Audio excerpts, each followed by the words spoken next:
Jadi kan negara ni mempunyai kewangan yang sangat terhad.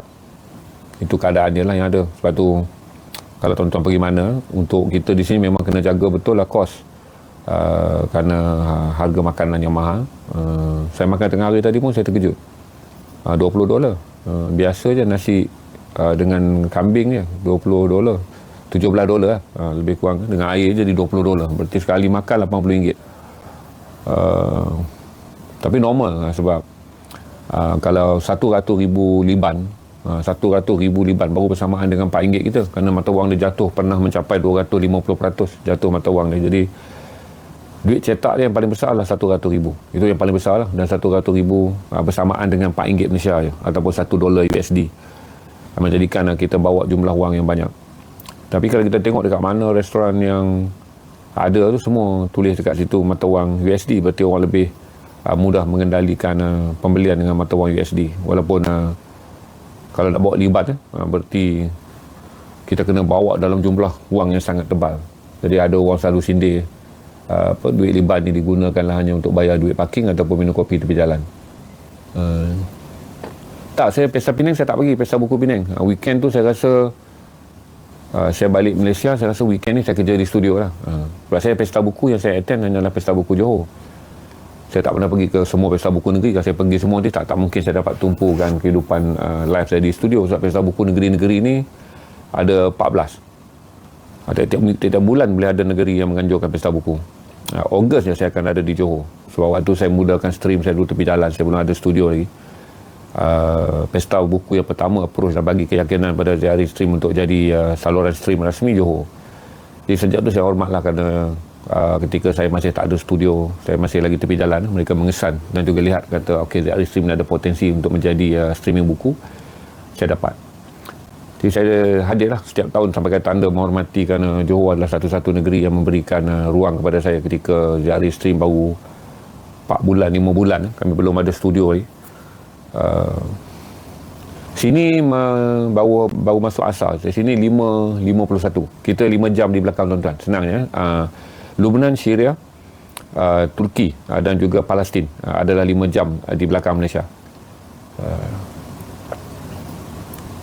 Saya nak free flow je. Kalau update geopolitik hari ni yang terbaru adalah saya balik Malaysia lah, nanti baru saya update mengenai Uganda menandatangani negara yang siap untuk menghantar tentera buat opis ke Gaza.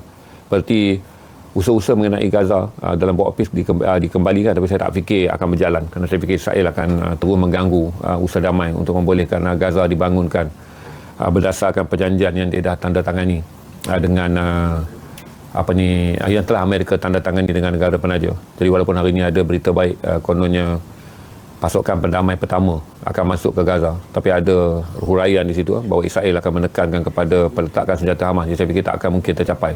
Jadi dia akan jadi tergantung hanging fruit seperti mana berlaku di Lebanon. Tapi sekurang-kurangnya adalah perkembangan tentang Gaza. Yang kita harap adalah sebelum pergi jauh mengenai pembentukan tentera tentera pengaman ataupun dipanggil sebagai tentera board of peace ni, kena selesaikan dulu bawah pintu Gaza, makanannya dibawa masuk.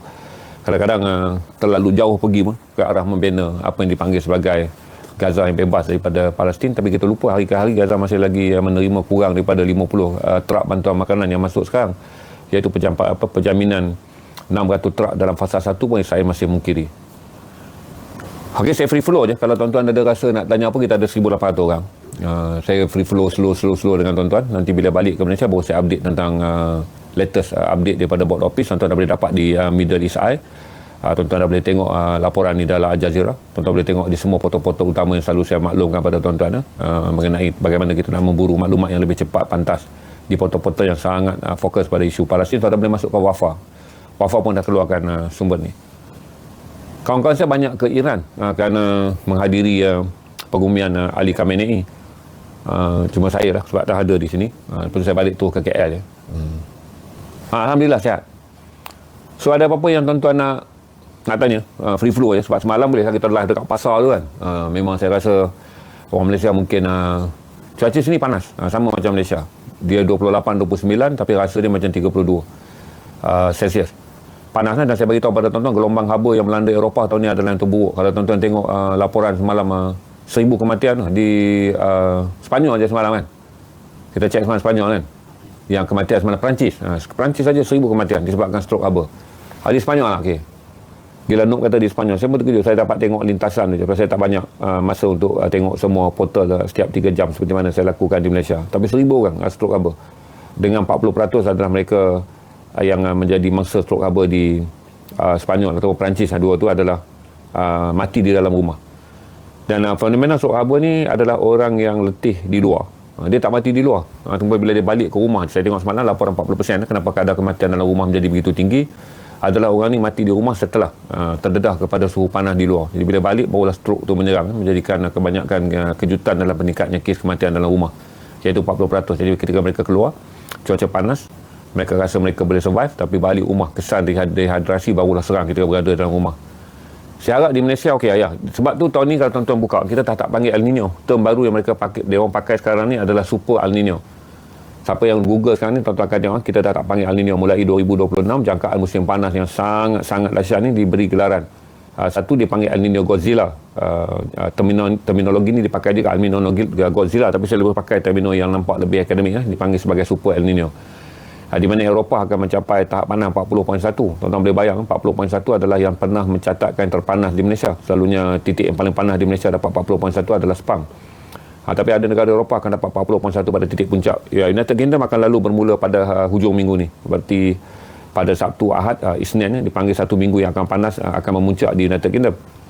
Sekarang dia pergi ke sebelah Perancis dan Spain. Kalau tuan-tuan rajin, tuan-tuan Google je lah apa yang down to earth, page yang tuan-tuan boleh follow untuk tuan-tuan menjadi lebih arif untuk tahu perkembangan harian mengenai El Nino. Tuan-tuan pergi saja ke Google, ambil je down to earth. Lepas tu klik kat situ portal.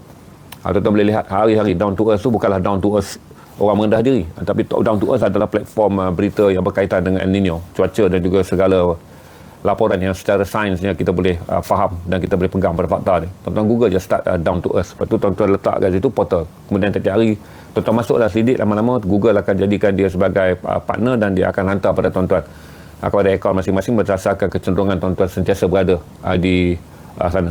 Saya berada di Amat, saya tak jual kuah rojak sebab saya ada di Lubnan. Kuah rojak di Terengganu. Ada apa tuan-tuan nak free flow tak? Semalam ada yang ramai yang ada dalam ni yang tonton daripada pasar Catila. Saya masih di Lubnan sampai lusa.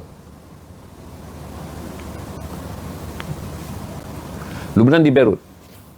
Ni ada di Beirut lah. Kalau turun sikit lebih kurang 20 minit perjalanan pergi ke Dahiyeh dipanggil Beirut Selatan. Lusa baru pergi ke Tyre, Lubnan Selatan. Dia ada istilah Beirut Selatan, dia ada istilah Lubnan Selatan. Perkataan selatan ni merujuk kepada kerana kedudukan strategik orang-orang Syiah majoriti. Itu majoriti mereka berada di selatan Lubnan, maka kawasan tersebut digadikan kawasan hitam yang selalu ada krisis perang, dinamakan Lubnan Selatan. Manakala Beirut ni pula kerana bahagian selatannya ada 800,000 penduduk Syiah tinggal di situ dan serangan-serangan yang dibuat secara strategik ke atas pejuang Hezbollah dan Hamas, komandan-komandan mereka tu dilakukan di Dahiyeh. Maka Beirut Selatan ni sentiasa disebut. Jadi saya takut tuan-tuan keliru je. Lubnan Selatan berarti adalah kawasan wilayah otonomi Hezbollah, tapi Beirut Selatan adalah yang ditadbir oleh kerajaan semasa di Lubnan. Berempat je. Saya empat je, seorang daripada saya dan 3 daripada Cinta Gaza. Manakala kumpulan yang lain adalah sentra mereka attend sidang kolaborasi undang-undang untuk memulakan dokumen pendakwaan ke atas Israel dalam serangan di Lubnan. Jadi ada tak saya seorang je. Sekarang tak pakai ilham tuan pasal kita tak outdoor. Kalau ada outdoor pun rakan-rakan daripada CGM dia memang dah pandai handle kamera. Semalam pun saya outdoor pakai Samsung je. Kawan saya daripada CGM dia dah boleh handle kamera dah. Saya di Lubnan sekarang. Saya nak buat dekat outdoor tu boleh. Pasal kali ni saya tak pakai wifi. Tapi saya rasa macam kalau tuan-tuan nak tengok outdoor je ke saya belanja outdoor. Saya rasa dari outdoor daripada atas bumbung ni tuan-tuan boleh nampak lah Lubnan punya view. Sekejap lagi matahari menurun ke senja, saya bawa view dia cantik sikit. Tak apa, kalau jadi saya belanja view, tuan-tuan dah tak berbual pasal isi konten lah. Orang Malaysia senang je. Bagi dia tengok benda cantik, dia pun hilang lah tentang kes apa konten. Semua pakat tanya matahari turun cantik, ambil gambar hotel berapa. Tuan-tuan dah tanya soalan-soalan yang trigger saya punya naik angin dia. So kita fokus dulu kat sini. Saya bawa je tunjuk pemandangannya, tuan-tuan pun dah hilang lah. Tuan-tuan dah rasa macam ini adalah stream mempromosi pakej percutian ke Lubnan pula. Tapi nanti matahari terbenam saya belanja sebab cantik matahari dia jatuh di laut. Tak ada. Beberapa hari ni tak ada lah. Sebab ceasefire dah ditandatangani 26 hari bulan Jun di New York yang ditaja oleh Amerika. Jadi kedua-dua pihak cuba mematuhi sebaik mungkin ceasefire. Jadi ramai orang boleh bergerak. Dan banyakkan mereka yang dah jadi pelarian yang tidur di tebing-tebing jalan pun dah pulang ke kampung mereka di selatan Lubnan. Kerana sejak 26 hari bulan Jun yang lepas tu, saya rasa hari ni dah masuk seminggu lah.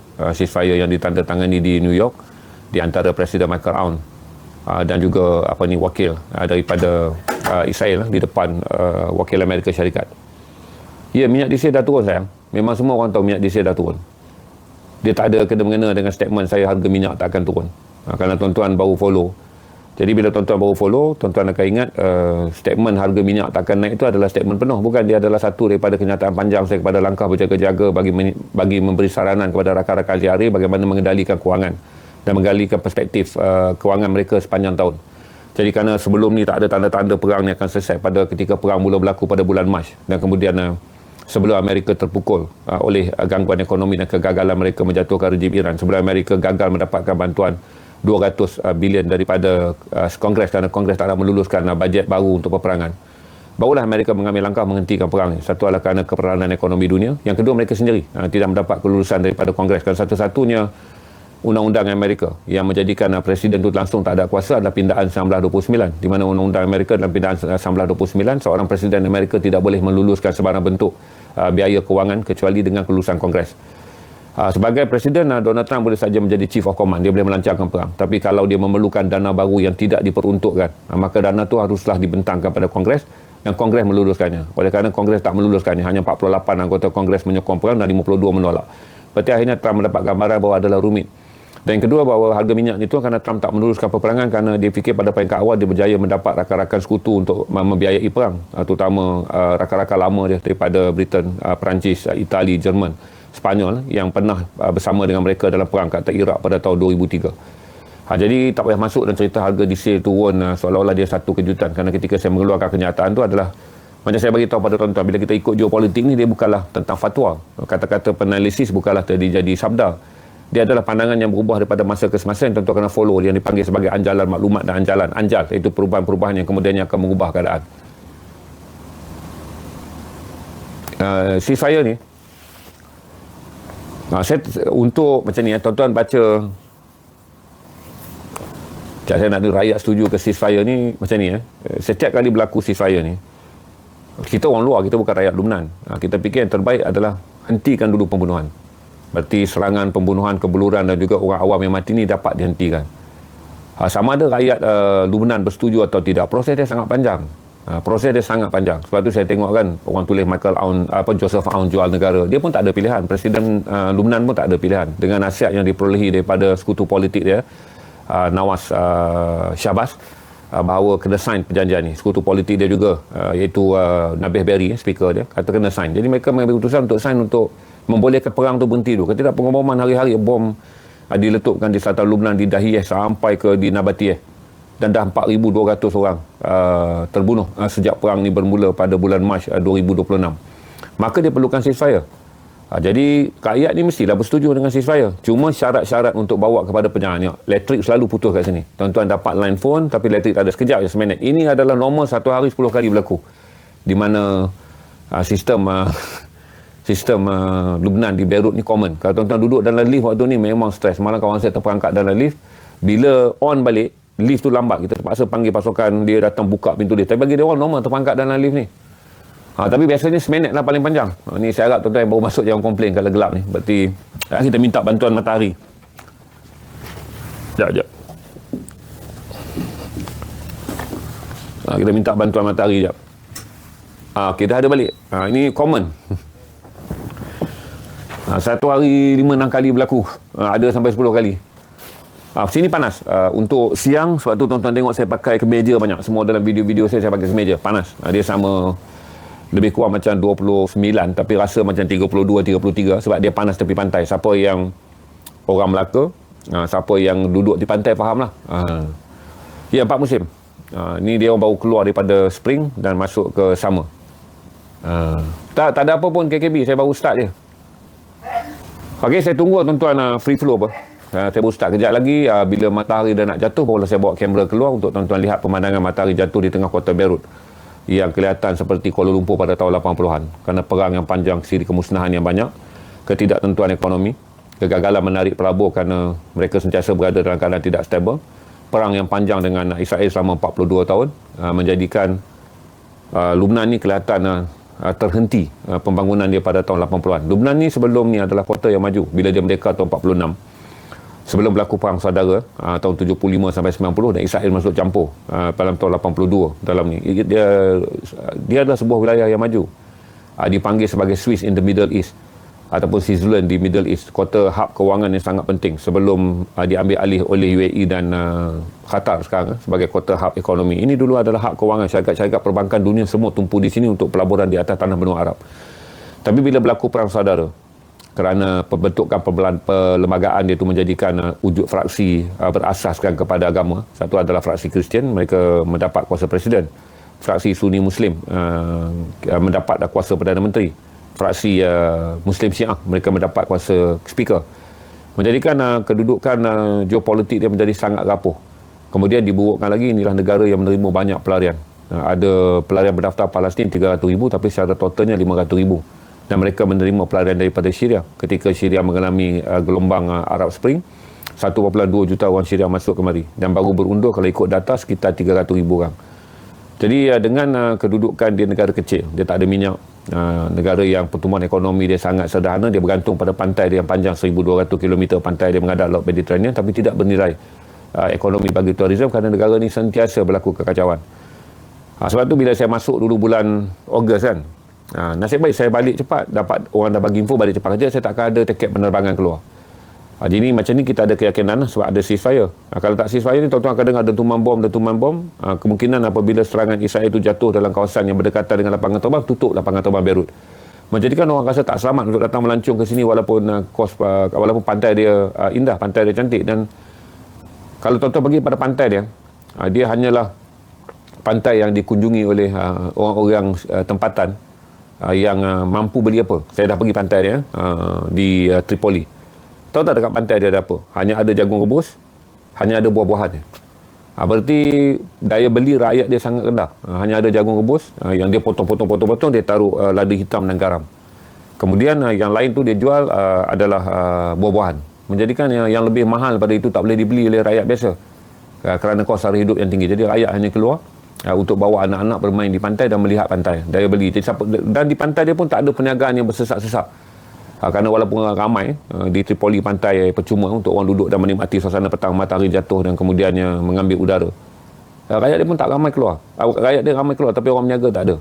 Banyak orang bawa minuman daripada rumah, bawa air daripada rumah. Kerana saya jelaskan pada tuan-tuan, kalau kita bagi bantuan pada pelarian Syria, $15 USD, RM45 adalah kos untuk sehari mereka hidup. Sebab nak dapatkan timun patah. Siapa yang dah ikut live selalu saya jelaskan. Di sini kalau pelarian Syria, mereka adalah pembeli barang terbuang di pasar. Kesian. Buruk-buruk orang Lubnan ni, dia masih lagi boleh membeli barang yang paling murah. Timun yang paling kecil, carrot yang telah carrot yang telah gerik dia jatuh, ataupun bawang. Tapi bagi barang terbuang, timun yang patah, lobak, carrot yang patah, dibeli oleh pelarian Syria. Bawa balik, dia basuh, dia potong, dia balut dengan roti dan dia makan. Saya pernah datang pada bulan Ogos dan bawa saudara tengok kehidupan pelarian Syria. Pelarian Syria susah. Kalau pelarian Palestin dia ada kem-kem sebab dia datang daripada tahun 48 dan kemudian dia dibantu oleh PBB dan dia diiktiraf sebagai pelarian. Pelarian Syria bila berlaku ketegangan di Syria, Arab Spring 2011, orang Syria ni keluar banyak. Bila banyak dia masuk ke Lubnan terpaksa terima 1.2 juta lagi pelarian Syria dengan ekonomi dia sangat teruk. Lepas tu tak ada bantuan antarabangsa ke atas pelarian Syria yang datang ke Lubnan. Sebab tu tuan-tuan tengok kan, NGO kita banyak pergi hantar bantuan makanan kepada pelarian Syria yang berada di Turki, kerana dia nak masuk ke bandar Turki terlampau jauh. Jadi pelarian Syria ni lari hanya dapat sampai ke kawasan-kawasan tepi hutan di Turki. Jadi orang bina kemah-kemah. Jadi NGO kita pergi sebab pada musim sejuk di Turki, pelarian banyak mati di dalam kemah kerana kemah mereka tak mampu menampung cuaca sejuk. Tapi sini sejuk tak ekstrim. Jadi bila malam ni, kalau malam saya turun tu agak rumit lah kerana kita muka orang luar. Dan mereka akan sentiasa mengejar kita untuk mendapatkan makanan. Kalau kita berhenti bagi duit, kita akan tak dapat nak layan kalau terlampau ramai.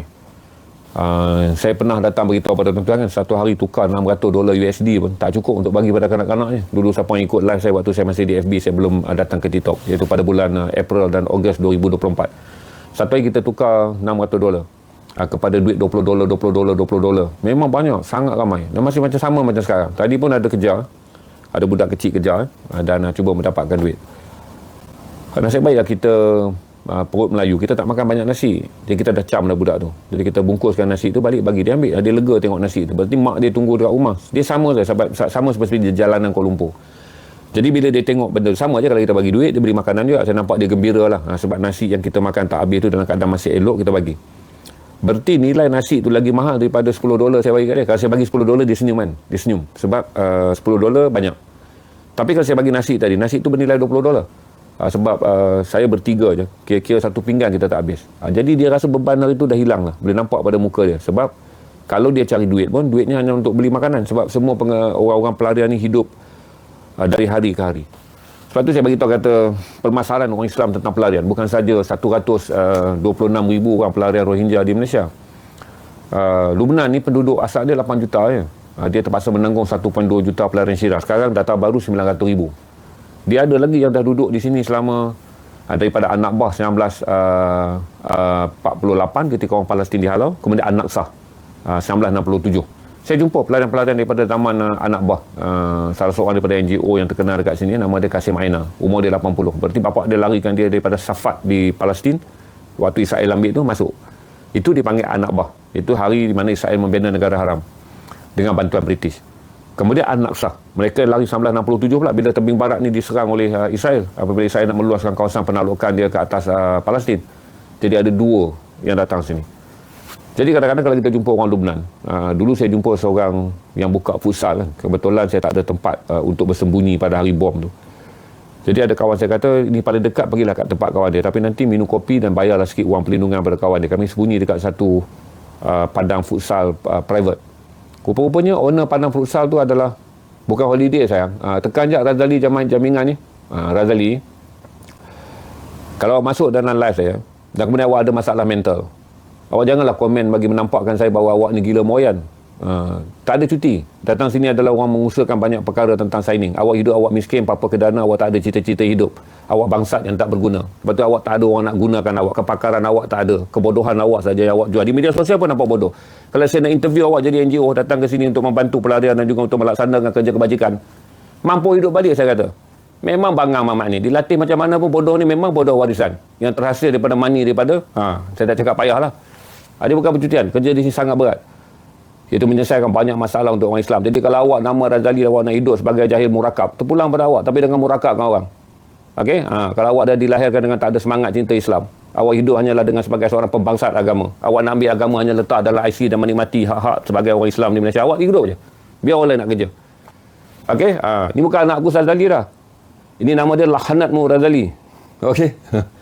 Aku rasa saya jelas. Tak ada, kadang-kadang orang macam ni kena ajar sikit. Dia ingat dalam hidup dia boleh komen sebarang je. Cakap dia kata setiap perkataan ada harga untuk dibayar. So bila sampai saja dengan kemiskinan yang ada dan orang-orang yang merempat di tepi jalan, dia menjadi beban yang sangat besar. Sebab tu bila tuan-tuan datang, tuan-tuan akan lihat krisis pelarian. Dan saya beritahu pada tuan-tuan, tuan-tuan kena fikir, daripada 36 juta orang yang menjadi pelarian di dunia, 80% adalah orang Islam. Dengan jumlah pelarian yang paling besar yang ada sekarang adalah daripada pelarian yang paling besar sekarang ni adalah daripada Syria, 6.3 juta orang. Pelarian kedua paling besar adalah daripada Afghanistan, 5 juta lebih. Jadi pelarian yang datang yang datang mutakhir dan bukan Islam hanyalah daripada Ukraine yang masuk ke tanah Eropah. Jadi Eropah pun dah sendat dah kerana mereka terpaksa menerima kira-kira 4 juta lebih orang pendatang Islam. Dan sekarang mereka terpaksa menerima sekutu Eropah mereka, pelarian Ukraine yang berperang dengan Rusia. Menjadikan agak rumit di mana-mana orang Islam untuk menumpang di mana-mana negara, sekalipun di bawah negara saudara Islam ni. Jadi sebab tu di sini orang Syria ni dia ialah orang tempatan ni, dah orang tempatan di Lubnan. Dia dah lama terpaksa tolong orang Palestin daripada tahun 1948 apabila orang Palestin datang menumpang dekat sini. Okey, kemudian dia bantu orang Palestin tak boleh keluar daripada kemiskinan. Tuan-tuan tengok live semalam saya tunjuk pasar Palestin tu kan. Tuan-tuan tengok sayur, buah yang dijual dalam pasar Palestin, grade yang paling rendah. Itu pun tak semua orang Palestin mampu membelinya. Dan mereka tinggal di sini sampailah 4 generasi.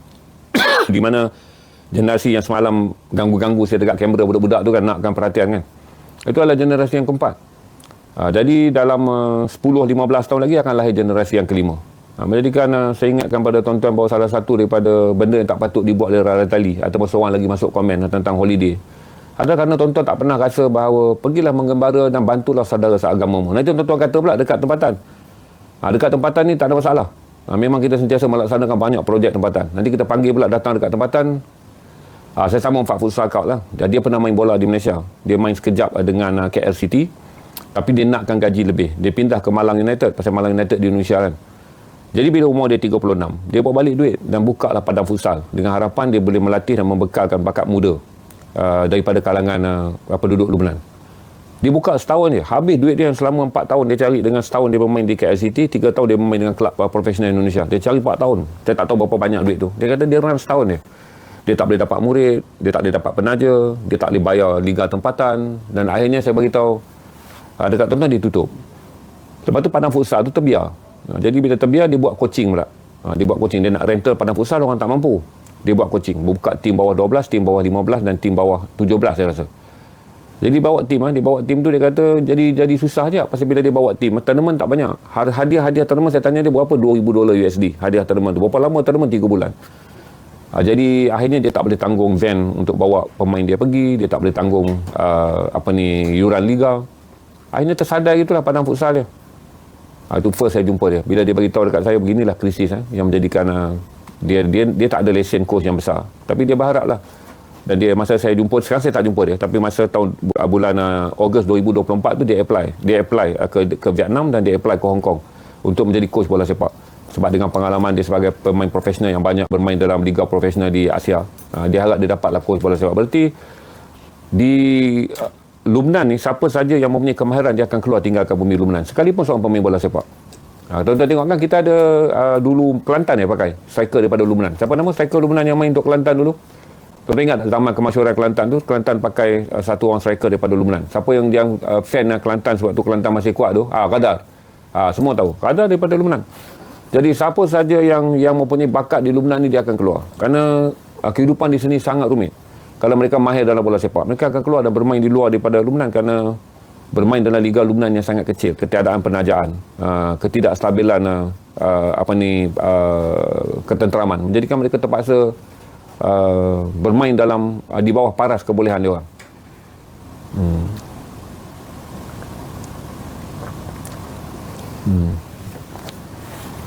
Ya, Muhammad Qadar. Saya dah baru ingat. Saya ingatlah kata Qadar daripada Lubnan. Sebab tu bila saya jumpa tadi saya kata bulan 8 saya datang kan. Oleh kerana bombing berlaku, saya dan Ilham tak ada tempat nak lari sembunyi. Jadi pemandu saya kata nak bawa balik ke Beirut, kita takut bombing ni sampai ke Beirut. Jadi kita singgah tempat yang paling dekat. Di sana dia kata ada satu padang futsal yang saya masuk cantik padang futsal dia. Dia ada 2 kuat futsal cantik. Dia habiskan duit dia dengan gaji dia sebagai pemain bola sepak. Tapi lepas setahun je habis semua modal yang 4 tahun dia kumpulkan. Nampaklah muka dia sedih, kecewa kan. Lepas tu saya tanya dia, so what you planning in future? Dia kata dia hantar resume dia lah ke Hong Kong dan juga ke Vietnam. Sebab dia kata ada ejen tolong uruskan dia. Dan gaji dia cukup lah untuk dia bawa keluarga dia berpindah. Jadi Lubnan ni dah mengalami brain drain. Orang-orang yang mempunyai potensi untuk mendapat pekerjaan di luar, sekalipun bukan di Eropah, mereka boleh berbahasa Arab. Mereka keluar bekerja di negara-negara yang berbahasa Arab kerana mereka menawarkan gaji 30% lebih rendah kalau orang Lubnan ni jadi engineer. Dia keluar pergi kerja di Iraq dalam industri minyak. Iraq akan ambil sebab kalau engineer daripada luar negara yang aman, yang tak ada desperate kan, engineer tu mungkin minta $5,000 USD, $7,000 USD lah lebih kurang, tapi orang sini akan terima $3,500 USD daripada mereka duduk di Lubnan dan kemudiannya tiada pekerjaan dan juga kos sara hidup yang sangat tinggi, menjadikan brain drain dia sangat-sangat ketara. Itulah pengalaman yang saya dah lalui. Ini adalah kali ke-6 saya datang Lubnan. Daripada 2005 saya datang kali pertama dengan Nozli Pak Wan Cik, 2006 saya datang untuk dokumentari bersama dengan Wan Kamaruddin dan Dang Surya. Saya datang 2008 di mana dokumentari itu menang anugerah, iaitu Darah di Bumi Lubnan. Saya datang balik 2023 bulan 11 waktu perang Gaza baru bermula, kemudian April 2024 dan kemudian Disember 2024. Video-video tu saudara boleh scroll je FB ZRST, boleh nampak video tu. Semalam saya cari ZRST Lubnan, masih ada. FB simpan saya datang pada hari kebangkitan bersenjata di Camp Ashamali. Video tu panjang, 40 lebih minit. Tuan-tuan boleh tengok persenjataan orang Palestin yang bersiap sedia sekiranya Israel masuk dan sampai untuk menyerang kamp-kamp pelarian Palestin seperti mana mereka lakukan pada tahun 82, pada tahun 85. Kalau tuan-tuan pergi dekat FB Zahari stream ni, pasal masa tu saya tak ada buka akaun TikTok lagi. Saya hanya stream di FB je. Amin, semoga Rumnan kembali pulih. Jadi rumit hidup rakyat dia. Sini kalau kita datang, dan tuan-tuan fragile lah. Tuan-tuan fragile ni maksudnya jiwa rapuh kan. Macam kakak-kakak lawyer yang saya bawa ni, mereka first time jalan. Jadi mereka fragile lah. Fragile ni terkejut tengok kanak-kanak di jalanan tak mandi. Kemudian rumit untuk dapat makanan. Tapi kita nak bantu tak boleh. Sebab saiz yang kita nak bawa kewangan untuk bantu ni nak adalah, kalau kita datang Lubnan, kerajaan Lubnan tak benar kita bantu pendatang Syria. Kerana dia nak pendatang Syria ni balik. Orang Syria yang dah tinggalkan tanah air dia selama 14 tahun perang. Daripada 2011 sampai 2025 kan. Dia nak balik sana, tanah dia pun tak pasti. Bagaimana keadaan Lubnan tak pasti. Sebagian daripada anak-anak mereka lahir di sini. Jika saya jumpa kanak-kanak yang mana 14 tahun ke bawah tu, saya tahu mereka lahir di sini.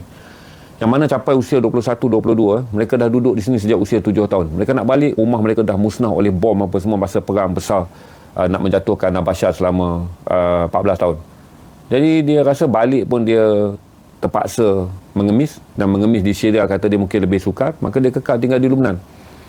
Jadi Lubnan ni walaupun ada polisi dari segi human right, dia tidaklah memberi pelayanan yang baik pada orang Syria, tapi masih baik kerana dia tak halau. Kerana dia tak angkat senjata dan kemudian buat operasi besar-besar menghalau orang Syria balik ke tanah Syria.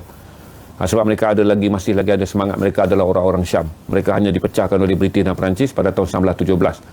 Jadi sejak lama-lama sampailah Islam datang, mereka berada di bawah banyak empire Islam yang masyhur.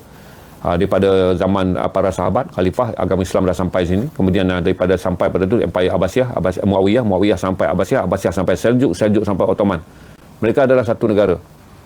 Jadi nak halau balik ni mereka rasa seperti tergigit lidah untuk menghalau saudara yang hanya dipisahkan oleh sempadan apabila British dan Perancis mengalahkan Osmaniyah, dan tanah bumi Syam ni dibahagi pada 4 negara. Jadi perwilayahan tu hanya wujud Syria dan juga Lubnan di bawah jajahan Perancis, manakala Palestin dan juga Jordan di bawah jajahan British. Kemudian bila Perang Dunia Kedua pada 1946 mereka dimerdekakan. Jadi adalah sentimen lagi, tapi kalaulah kita datang kan, tuan-tuan datang dan kemudian tuan-tuan nak minta kebenaran untuk mengagihkan bantuan pada pelarian Syria, mati hidup balik kita akan kena marah, dan kemungkinan besar kita akan dihalau. Kerana kalau pelarian Palestin tu okey, dia establish, dia dah duduk sini 78 tahun, dia dah ada kemah-kemah pelarian apa semua, dia duduk dalam kem-kem pelarian lah. Tapi bagi pendatang Syria adalah kesian. Saya pernah cerita pada tuan-tuan, saya malu kan sebab anak saya Ilham, saya bawa dia cameraman saya. Saya tak ingat perjalanan April 2024 ataupun Ogos 2024. Dan saya kata gadis-gadis sunti yang berusia 13-14 tahun kan, saya duduk dalam kereta tu jam, nak baru masuk ke Beirut daripada bahagian selatan. Dan anak-anak gadis ni keluar dengan rambut dia keras, tanda kebersihan dia tak terjaga, pakai gincu kan, dan tidak memakai baju dalam dengan buah dada dia yang baru untuk budak 14-15 tahun, jadi pelacur.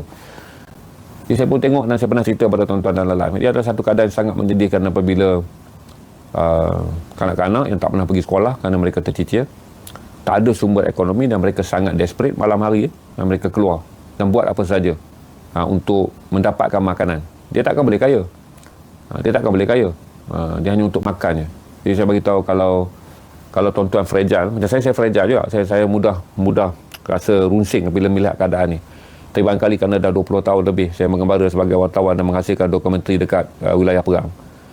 Dan mungkin kerana 2012 saya handle banyak projek, saya handle banyak program bantuan kemanusiaan untuk gelandangan di sekitar Cokit, sampailah gelandangan ni tinggal tepi rumah, tepi jalan, dibantu oleh majlis agama menyewa bilik-bilik kecil. Tapi sampai sekarang masih ada. Cuma Alhamdulillah di Malaysia tak pernah lah saya dengar anak gadis terpaksa keluar menjual tubuhnya untuk sesuap nasi. Kalau dia keluar tu maksudnya dia nakal. Tak ada kes di Malaysia orang menjual tubuh untuk mendapat sesuap nasi.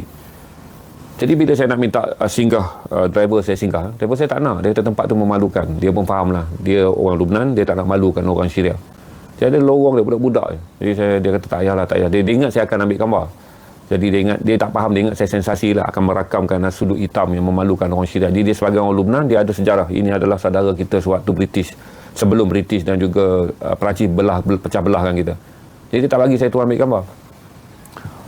Kesian, pasal saya fikir siapa lah yang akan sanggup melanggar, kerana budak ni kelihatan seperti tak mandi 3-4 hari kerana rambut dia keras kan. Lepas tu dia pakai gincu. Lepas tu saya tahu dia saja tarik baju dalam dia keluar untuk membolehkan pada waktu awal malam tu di bawah samar cahaya tu dia ada tarikan sensual untuk membolehkan orang langgannya. saya rasa sangat sedih. Saya teringat Tuan Ilham ada sebelah saya teringat bagaimana kita jadi ayah ketika umur Ilham 13-14 sepaya dengan gadis tu kan. Dia masih lagi makan saya suap. Sebab kadang-kadang anak-anak saya ni kalau saya manjakan pada hari-hari yang lapang anak saya makan saya suap kan. Suap bukanlah suap sungguh-sungguh, suap dengan sudu 2-3 sudu 2-3 sudu. Anak saya bersempatan merasakan kasih sayang seorang ayah sampai sekarang. Ilham dah kahwin umur 28. Ilham kahwin umur 28 sekarang. Saya masih lagi gosok kepala. Saya masih pakaikan dia baju sejuk kalau dia duduk dekat studio tu kan, nampak macam sejuk kan, saya ambil baju sejuk pakaikan. Tapi anak-anak ni dalam kehidupan yang telah merosot dengan teruk soal kasih sayang, kerana semua orang dah survive kehidupan dah berkecamuk, institusi dah telah menjadi begitu lemah. Saya tak fikir seorang anak dapat rasa, bapak dia pun rasa apa makna pelukkan kasih sayang ketika kelaparan kan, ketika mereka tinggal di tepi-tepi jalanan. Apa makna dia? Jadi dari segi, sebab tu saya naikkan story dekat Biru, saya banyak cerita kanak-kanak. Saya tak naik lah sangat banyak video je, saya naikkan banyak video tentang perjuangan untuk membuat pendakwaan ke atas Israel dalam serangan dia ke atas Lubnan. Tapi kalau saudara tengok story, entry long writing form, saya naikkan banyak cerita kanak-kanak. Sebab salah satu benda yang paling besar yang saya akan lihat adalah, sebab saya pernah pergi ke Ethiopia. Ethiopia ni di Kabrebeya, sepadan dengan Somalia. Yang saya katakan beribu-ribu anak luar nikah lahir dalam kalangan 9 juta orang miskin Ethiopia yang tak ada rumah dengan pelarian Somalia yang datang. Jadi oleh kerana bandar Kabrebeya ni, dia kemah-kemah yang dibangunkan dengan gundi-gundi sisa bekalan tepung dan gandum yang diberikan oleh PBB. Gundi-gundi ni diambil, dibuat kemah. Kemudian bila dia orang musim hujan, dia orang ambil tanah-tanah lembik, dia orang jadikan dinding. Jadi oleh kerana institusi agama pun tak ada, Tok Kadi pun tak ada, masjid pun tak ada, jadi orang bersetubuh dan melahirkan anak-anak luar nikah yang berselerak. Jadi bila malam, saya rasa malam saya pergi, sedih lah tengok orang, mak dia dah terbaring, tak tahu, anak tak tahu siapa bapak dia. Anak dia merayau dekat kaki lima, bandar yang macam bandar koboi tu, dengan hingus kerana kesan jangkitan sesama dan kekurangan vitamin. Jadi walaupun mereka beragama Islam, bila institusi agama tak ada, tidur berselerak dan bercampur-campur sebagai pelarian, maka akhirnya berlaku maksiat. Sebab tu salah satu daripada laporan saya ketika saya buat majalah 3 tahun 2006, saya terkejut. Saya pernah cerita pada tuan-tuan, orang-orang Ethiopia, pelarian-pelarian Somalia, bila anak mereka yang kecil mati, mereka bersyukur. Dia ada 4 anak, seorang bawah 5 tahun. Kadar kematian yang paling tinggi anak bawah 5 tahun. Jadi bila anak tu dah sakit lama, kuru cengkung, sampai tuan-tuan tengok yang macam tuan-tuan tengok di Gaza dulu kan, anak-anak yang dah kuru cengkung, bukan mati akibat bom tapi akibat kekurangan gizi. Bila hari anak dia doktor United Nations sahkan mati, dia rasa lega sebab dia boleh tumpu pada anak dia yang 7 tahun, 8 tahun, 9 tahun untuk terus sambung hidup. Itu adalah anekdot kembar tu. Mereka boleh terus sambung hidup. Jadi tak pernah saya pergi satu tempat seorang ibu berasa lega apabila bayinya mati, kerana dia boleh menumpukan tumpuan kepada anak yang lain yang masih hidup. Jadi setiap hari Allah ambil nyawa anak dia, berarti mengurangkan beban keluarga dia dari segi, sebab bayi ni lagi susah dijaga. Sebab nak dapatkan susu, nak dapatkan apa, sangat rumit. Dia mudah terdedah pada penyakit. Makanan yang dibagi oleh PBB banyakkan makanan sara hidup. Dia orang dapat gandum dalam bentuk biji, dia orang tumbuk dan dia orang proses sendiri untuk masak untuk anak-anak yang besar. 5, 6 tahun, 7, 8, 9, 10 tahun, 11, 12 tahun. Jadi bayi ni adalah benda yang menjadi beban pada setiap ibu. Dia nak nyusukan, ibu pun makan tak cukup gizi. Bila tak cukup gizi, tak cukup khasiat, ibu tak boleh menghasilkan susu. Sebahagian daripada laporan menunjukkan pecah puting susu ibu dia kerana anak dia menyusu pada tubuh ibu yang tak ada gizi.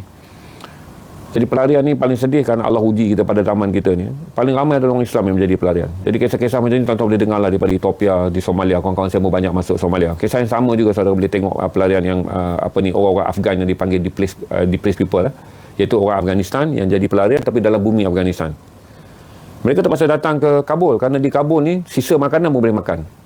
Bila ada makanan di Kabul, adalah sisa makanan. Dia orang ni tinggal di Masyar Syarif apa semua. Makanan pun tak ada, sisa makanan pun tak ada. Maka dia kata datanglah ke Kabul. Berarti orang yang dapat makanan akan meninggalkan sisa orang daripada luar. Teori dia mudah je lah. Ada makanan kan, bantuan kemanusiaan. Berarti ada orang makan.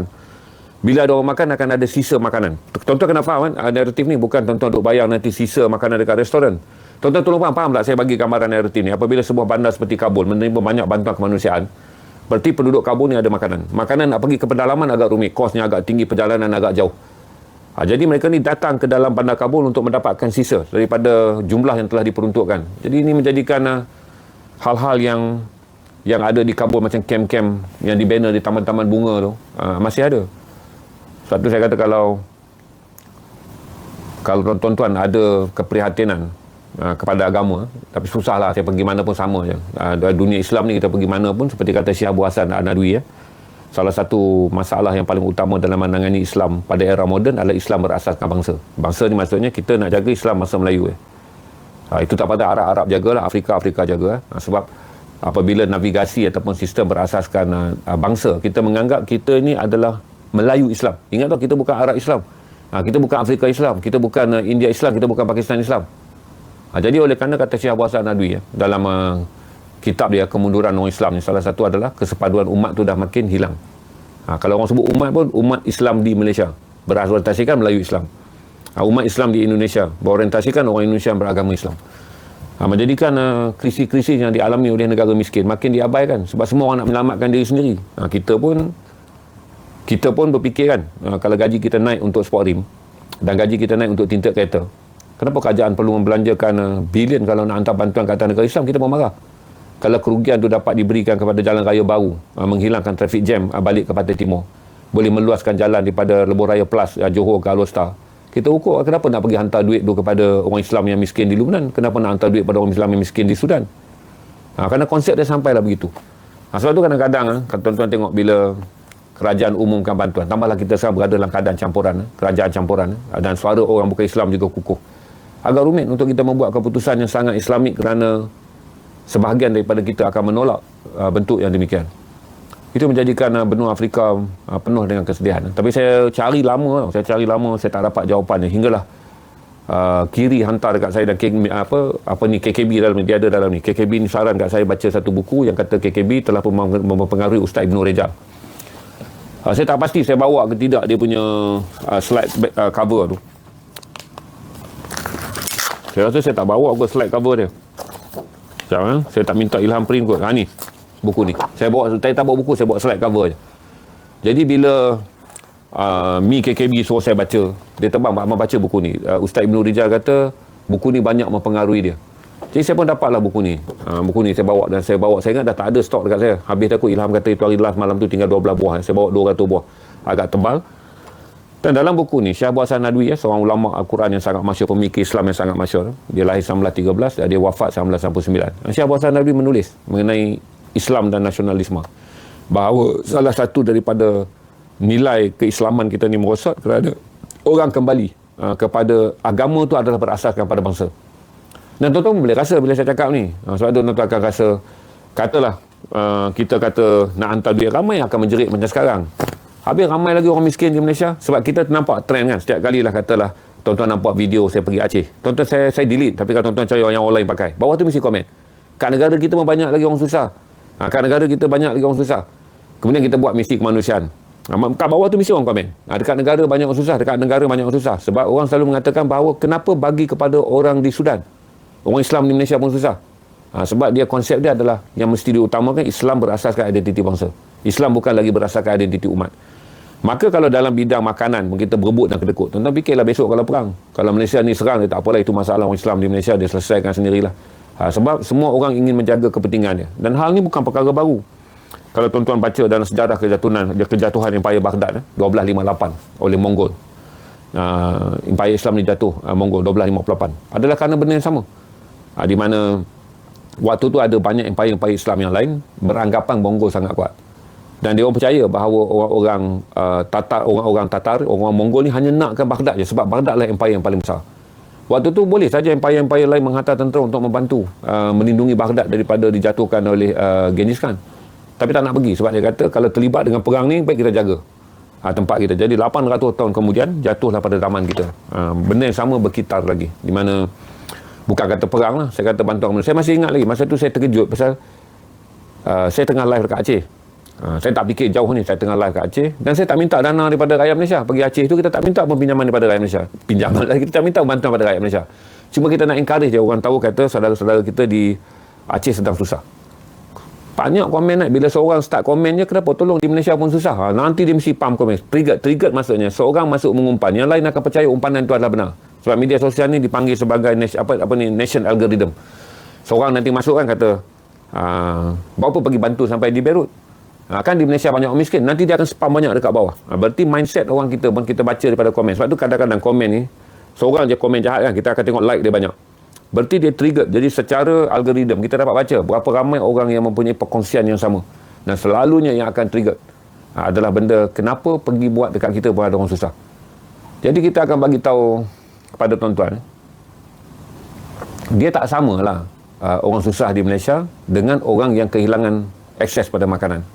Sebab di Malaysia ni miskin dia kemungkinan besar adalah miskin yang kualiti hidup dia tak boleh diperbaiki. Tapi kita cerita ni bantuan kita hantar ke Aceh ke, bantuan yang kita hantar ke tempat lain adalah bantuan di mana tujuan utama kita adalah akses kepada makanannya. Kita pun tak mampu nak buat sekolah di Sudan. Kita pun tak mampu nak buat sekolah di Ethiopia. Tak mampu kita nak bangunkan masjid. Sebab kalau ada masjid pun orang tengah lapar apa guna dia. Maka itulah, setiap kali kita hantar makanan pun sebanyak besar duit mana pun kita hantar, dia tahan 7 hari makan. Dia tahan 30 hari makan. Tapi oleh kerana sentimen kebencian macam saya beritahu dekat tuan-tuan, ada seorang komen saya rasa sangat terluka lah. Saya naikkan story baru ni mengenai kekejaman Zionis. Dia kata buat apa nak pergi lawan Zionis di Israel, Zionis Rohingya ada dekat negara kita. Tuan-tuan boleh fikir. Saya jawab balik dekat dia untuk dia baca je, lepas tu saya delete. Sebab saya tahu komen tu akan trigger, nanti tuan-tuan akan masuk dan ramai orang akan masuk sokong dan akan masuk bantah. Berarti punya marah dia kepada orang Islam Rohingya. Dia komen kat situ, kenapa nak pergi lawan Zionis yang duduk di Palestin, sedangkan Zionis Rohingya sedang menakluk negara kita.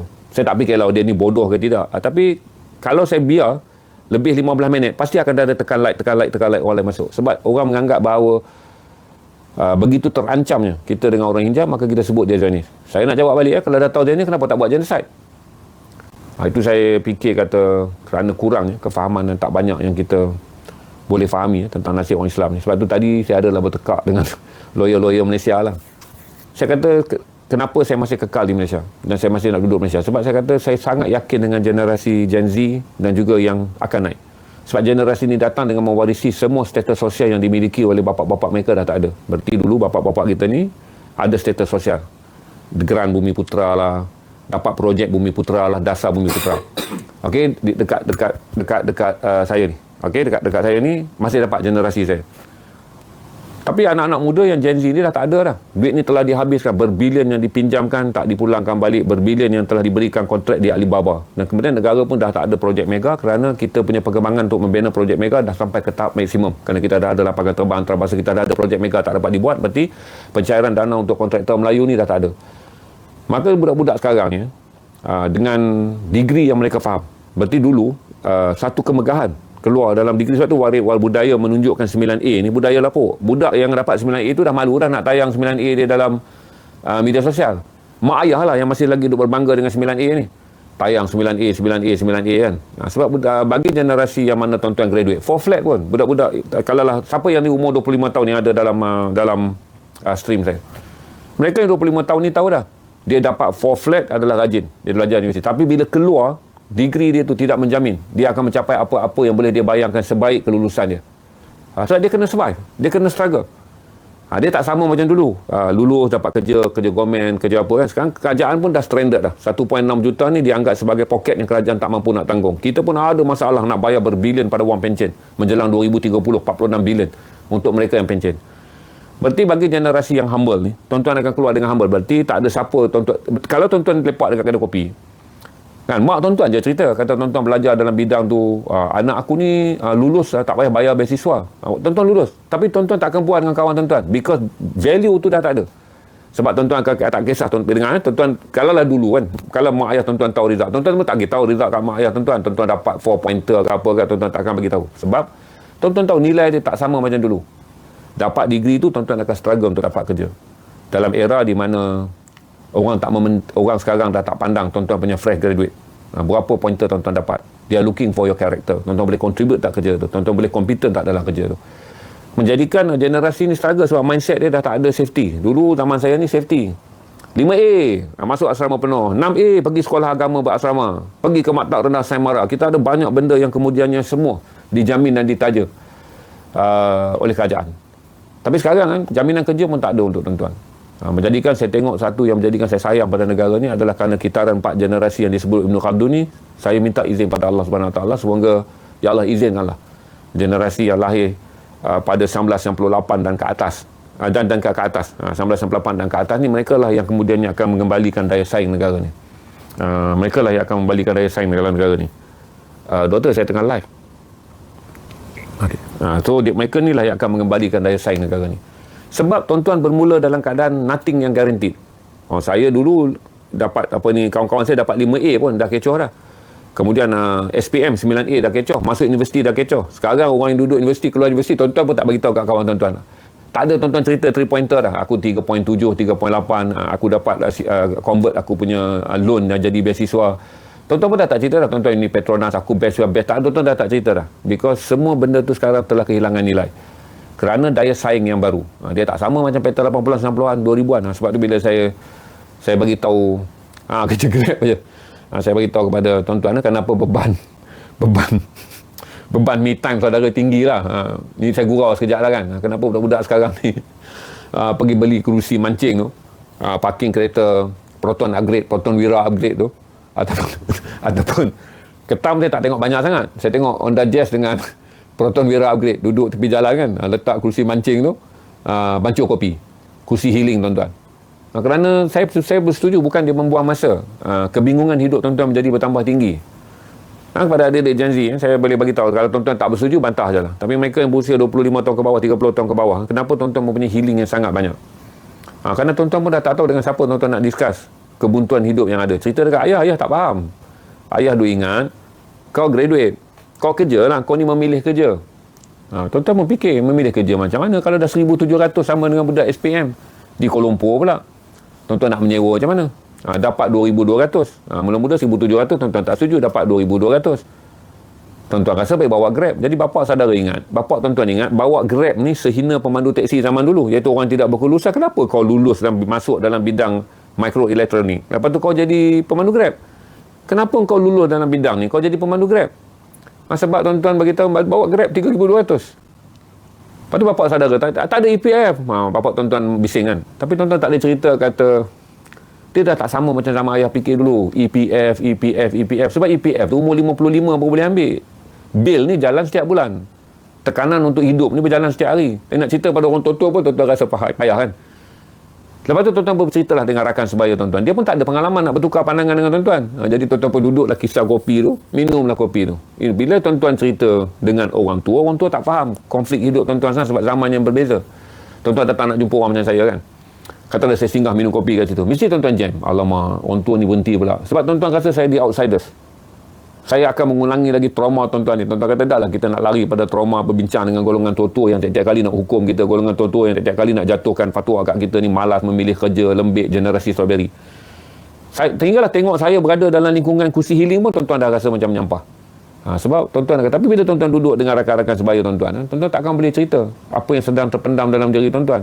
Kerana beban tu tak difahami orang. Dan kawan tu pun nak dengar, dia kata, kau tak apalah, bilik kau dah nak kena halau. Kan? Kau nak kena halau bilik, dia kata. Kau angkat barang kau sikit kawan tuan-tuan ni dah bertunang 2 tahun lah, tinggal nak dipulangkan cincin maksudnya dia ni, kau ni, dia kata nak cerita kat aku sekarang ni, kita ni tengah duduk lepak ni, parking bumper dengan bonet dekat jalan Tukar Dua Rahman ke, dekat mana-mana tuan-tuan lepak tu, tuan-tuan menduduklah antara bumper, keluarlah kursi healing tuan-tuan tu, kursi hikmat tuan-tuan kan. Jadi yang seorang ni dia nak cerita masalah dia baru nak cerita je masalah, kata dia tak boleh bayar sewa bilik 2 bulan, tuan rumah dia tu dah macam singa nak halau keluar. Dia baru nak cerita. Kawan dia tu bagi tahu. Aku pun tak tahu, dia tunjuk mesej. Kan, girlfriend hantar, mak dah bising dah 2 tahun ni macam mana keadaan kita, nak pulang balik tak cincin. Jadi kadang-kadang tuan-tuan duduk healing, kalau saya lalu dengan kereta saya malam-malam kadang saya lalu juga malam kan, jaranglah saya dengar orang ketawa berdekah-dekah. Tuan-tuan pasal saya, ataupun saya salah cakap lah. Tuan-tuan cuba percaya, tuan-tuan di kaki healing semua kan, jarang suatu nama dia healing, dia tak ketawa berdekah-dekah. Saya ingat dia tengok bintang di langit, dia duduk Kuala Lumpur menghitung bintang di langit, dia harap bintang di langit dapat memberikan dia jawapan. Langit malam yang gelap tu ada tulisan lah, boleh menjawab persoalan dia. Aku dah 2 tahun bertunang, mak tunang aku dah 3-4 kali tanya bila nak kahwin. Lepas tu duduk depan tu, kawan pula datang, bilik tak bayar 2 bulan, tuan rumah dah macam singa dah nak halau keluar. Jadi sebab tu saya percaya inilah generasi yang kuat berbanding generasi saya tu semua orang nak kerja projek jadi kontraktor kelas F. Bila dah jadi kontraktor kelas F pada tahun-tahun awal 2000-an, semua orang nak pakai Honda CR-V. Kemudian tahun-tahun 2010-an, awal 2010 2008 tu semua orang nak pakai Harrier. Kerana gaya hidup dan juga pendapatan hidup ada. Tapi saya fikir kerana tuan-tuan yang 30-an, 25 ke bawah ni, saya pun tak tahu, tuan-tuan mungkin menjadi orang yang buntu. Tuan-tuan nak pergi minta nasihat dekat orang alim, dia mungkin kata, tabahlah ini ujian Allah. Setiap kali di ujian Allah tu datang, tanda keimananmu diangkat. Tuan-tuan rasa macam tak tepat jawapan ni. Saya tak adalah konflik mengharapkan keimanan saya diangkat. Saya nak satu jawapan tentang hidup saya yang keliru. Tuan-tuan pergi jumpa dengan kaunselor. Kaunselor tu kata kena tabah. Kaunselor tu kata awak ni ada masalah low self esteem. Awak ni ada masalah kurang keyakinan diri. Awak ada masalah sentiasa mencari kesilapan diri. Tuan-tuan kata kaunselor tu pun tak bagi jawapan yang betul.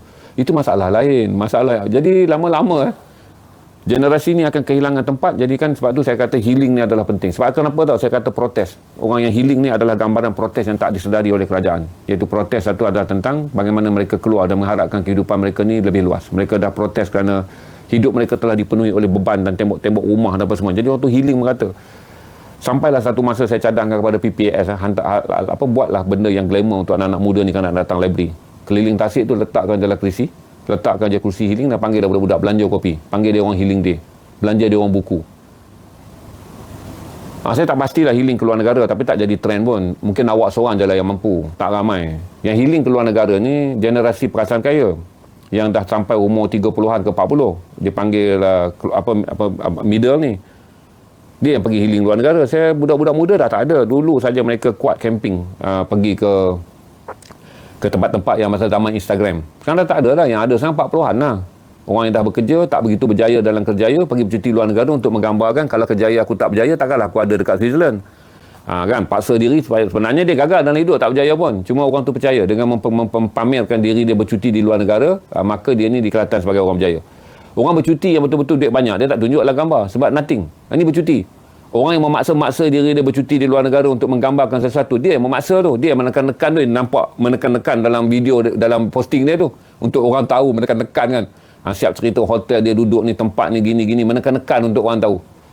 Jadi, orang yang betul-betul kaya ni, dia pergi bercuti, dia cuti. Bukan sesuatu yang dia nak portray pun. He need a rest. Dia berbeza dengan I need to show off. Saya terpaksa keluar untuk menunjuk-nunjuk. Sebab tu gambar dia menekan-nekan dekat TikTok dia, menekan-nekan gambar dia dekat tu. Pergi kan. Dia tak ada konten pun. Dan dia nak tunjuk dia mampu. Dia ceritalah jagung dekat sini $4. $4 USD. Tapi what to do, I have to buy. Dengan bahasa Inggeris yang tak betul tu. Dia bukan nak cerita tentang jagung tu mahal. Dia nak cerita kata dia tu steady lah. Pergi bercuti tempat yang jagung dia $4. Itu saya cenderung kita tuan. Jadi bila kita tengok kan posting yang menekan-nekan, kita faham lah, oh dia ni nak bagi tahu sungguh-sungguh ni, kata sebenarnya dia ni berduit lah istilah dia. Tapi dia kata barang tu mahal. Tapi dia ambil gambar, dia beli. Lepas tu dia tunjuk lah. Semua hotel dah penuh. I terpaksa ambil hotel ni. Dia orang kata hotel ni biasa je. Tapi I masuk. Dia nak tunjuk dia duduk hotel luar biasa. Tapi dia panggil humble bragging kan. Jadi tuan-tuan bertunjuk. Tengok. Ini saya beritahu kata tak berlaku pada budak muda. Kalau tuan-tuan pergi cari budak-budak yang tengah healing sengkek tu.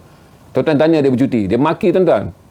Tuan-tuan pergi agent insurans tu, pergi cari kat budak-budak healing tengah duduk atas kerusi tu. Dia nak beli insurans dah untuk masa depan. Kalau tak makan, maki dia jenuh. Kami nak makan pun tak ada lagi ke masa depan. Lepas tu tuan-tuan nak pergi dekat, dia pergi cerita ni datang cuti kat sini. Ni kak, kami akan nampak tak kami duduk kat mana? Akan nampak tak? Akan nampak tak sekarang kami duduk kat mana? Kalau kami mampu, takkanlah kami duduk atas kerusi healing tepi jalan raya ni. Kalau kami mampu. Kakak tu membelah. Maksudnya kita dah jatuh sampai satu tahap healing tu bukan lagi tentang bercuti, bukan tentang merawat duka pun. Saya panggil sebagai memenuhi kehendak titik biol lah. Kita dah rasa macam stranded.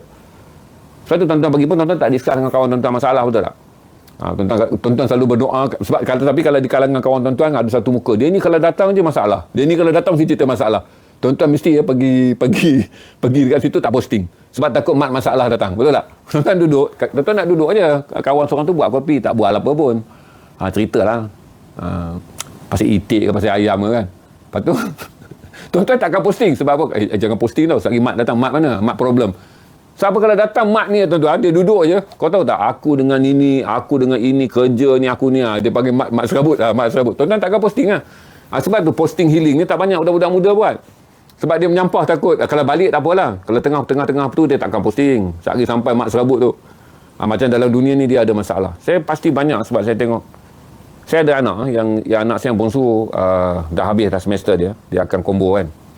Saya tengok.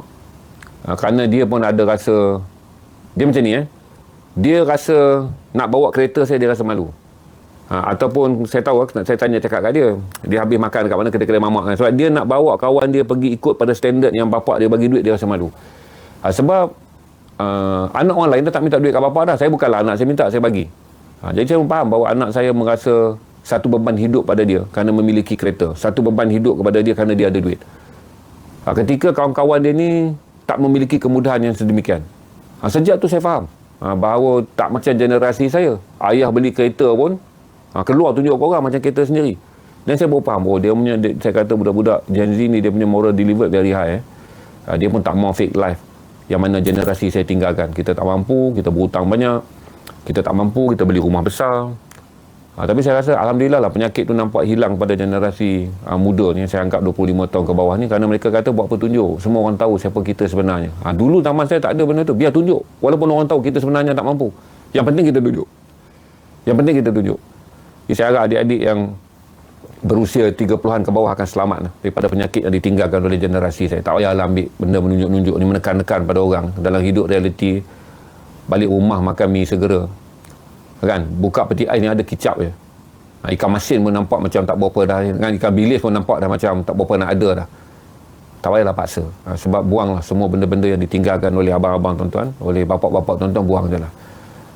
Kerana menekan-nekan hidup untuk hidup kilatan seperti orang berjaya ni adalah sifat orang gagal. Orang yang benar-benar berjaya, dia pun tak tahu kejayaan tu apa. Walaupun hari-hari dia bersyukur dengan Allah apa itu bagi, tapi dia selalu fikir benda yang belum dicapai. Ya dah, saya ingatkan je, tak payah hidup dalam beban untuk membuktikan diri kita siapa. Kerana selalunya bila kita cuba membuktikan diri kita siapa, kita akan banyak terpaksa hidup dalam kepalsuan, hutang kita apa semua, kerana kita nak buktikan diri kita. Sebenarnya saya pun percaya kata orang jadi manager hari ni, you achieve nothing. Umur 30 tuan-tuan jadi manager, 35 tuan-tuan jadi manager, you achieve nothing. Sebab perkataan manager tu pun dah jadi benda bersepah kata corok, to make people happy, kan. Sebab setengah orang ni, pada zaman saya ni, manager ni perkataan ni besar. Nak rangkap pergi ke manager ni besar. Lepas tu perkataan manager ni jadilah glamour. Bila jadi glamour tuan-tuan, jawatan exec yang tuan-tuan pegang tu, bidang kerja tuan-tuan eksekutif ya, tuan-tuan dah dinamakan manager. Tak perlu paksa diri, kerana runut jawatan tu tidak lagi mencapai pewaian dulu. Dulu nak capai standard manager ni tinggi. Kan nak pergi general manager lagi lah. Dulu general manager satu company sebelum orang letak CEO apa semua tu. Maka tuan-tuan tak perlulah berasa bangga, kerana jawatan manager ni pun kalau kad tuan-tuan jatuh kan, kata semua orang drop dia punya call card lah, saya rasa 3/4 adalah manager yang ada kad tu. Maka manager so saya cerita ni adalah pengalaman zaman saya tak pernah bawa business card dulu, sebab saya rasa macam saya datang dalam golongan orang yang anti poyo kan. Tapi datang project manager, macam-macam jawatan, tapi janji manager dekat belakang. Lepas tu kita boleh faham lah, 3,500 is not gaji for manager. Now market kalau tuan-tuan dapat 5,500 is not salary for manager. Itu yang saya beritahu pada tuan-tuan. Tuan-tuan hati-hatilah supaya tuan-tuan tak dikelirukan oleh jawatan yang tuan-tuan pegang. Kerana kadang-kadang bukan jawatan yang, saya tak pasti perkataan apa yang tepat saya beritahu. Saya beritahu adalah kekal lah, untuk tidak menjadi terlampau kelang kabut dengan lifestyle. Gaji manager 5,000 tapi untuk tengok bidang kerja tu, saya rasa skop bidang kerja tu adalah eksekutif je pada zaman saya. Saya duduk dalam corporate sector lama tu. Saya start daripada eksekutif dan saya meninggalkan jawatan saya sebagai senior vice president syarikat milik Kementerian Kewangan.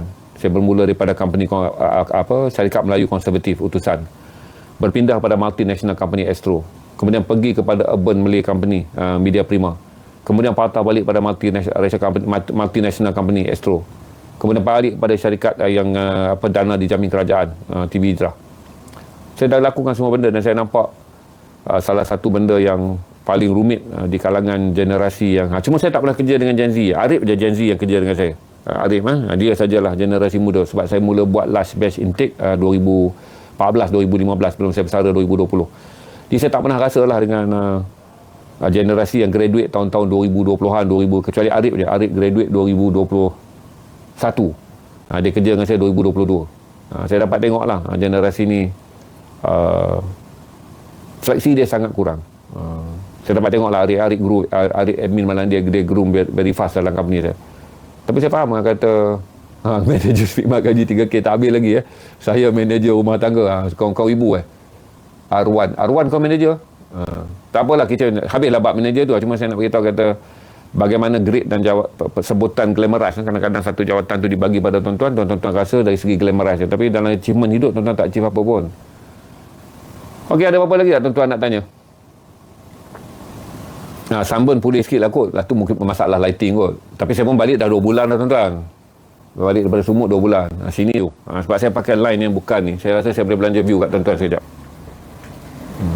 Tengok bilik ni Harap tuan-tuan tak potong lah pak video bilik ni pula. Okey. Saya bawa view kat tuan-tuan.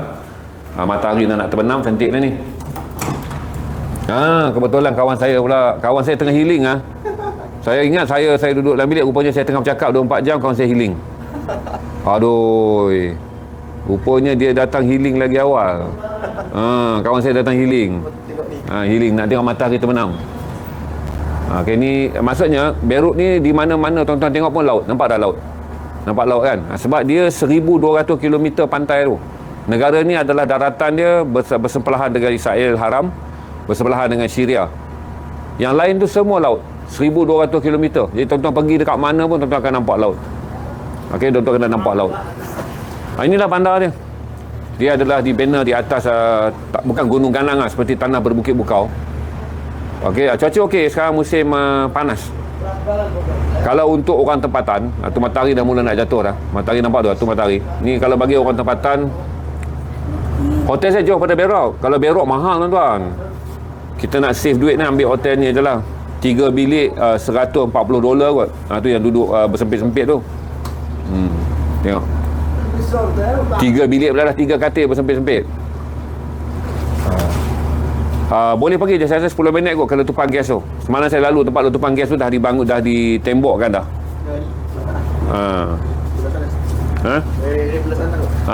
Saya rasa dia tepi sana kot, belah pantai sana, tengok jari saya tu.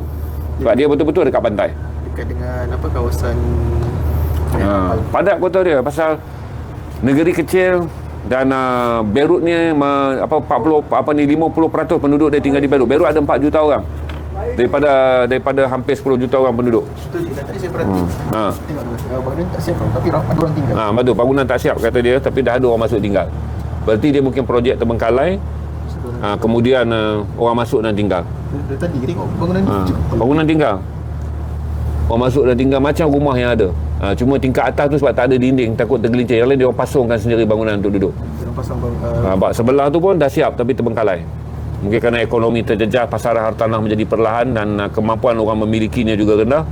Dia tinggal rumah terbiar. Inilah keadaan Beirut. Kalau tuan-tuan tengok cantik kemang matahari. Saya dah ambil di bawah. Saya dah janji dengan tuan-tuan kan matahari terbenam. Saya dah ambil dah kebahagiaan matahari terbenam. Okey.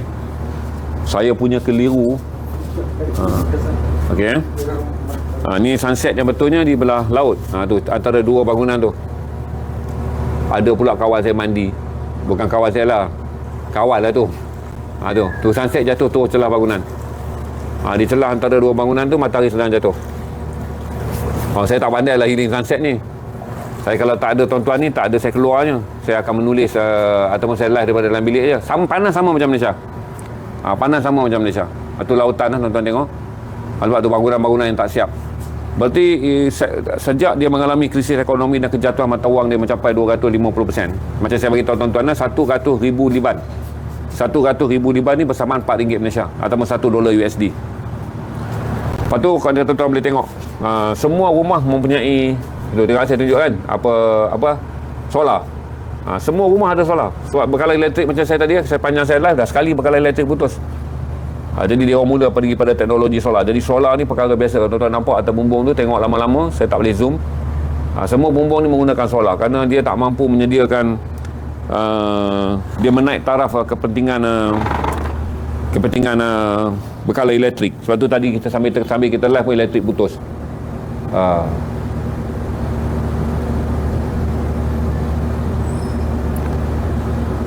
Pantai dia cantik, bangunan dia nampak macam serabut lah. Tapi kalau tuan-tuan pergi ke pantai dia cantik. Ni pantai dia cantik. Ini saya cerita dekat tuan-tuan, T20 ya kalau datang bercuti. Mahal, semuanya mahal. Kejap East Face saya cerita kemudian. Beirut tak? Beirut jauh, kena naik Grab pergilah. Kalau ke dalam kawasan Beirut, dia dah kira kawasan elit, mahal. Kami ambil ni bangunan catuk je jadi hotel kami. Kita sewa yang murah je. Hotel pun pakai standby generator tu. Kita pun pilih benda yang mengurangkan kos kita lah. Saya pun bukan berduit sangat tuan-tuan, sebab saya baru habis projek Kuala Lumpur. Lepas tu saya tengah simpan duit untuk projek cuti sekolah anak-anak jalanan. Ni di Beirut.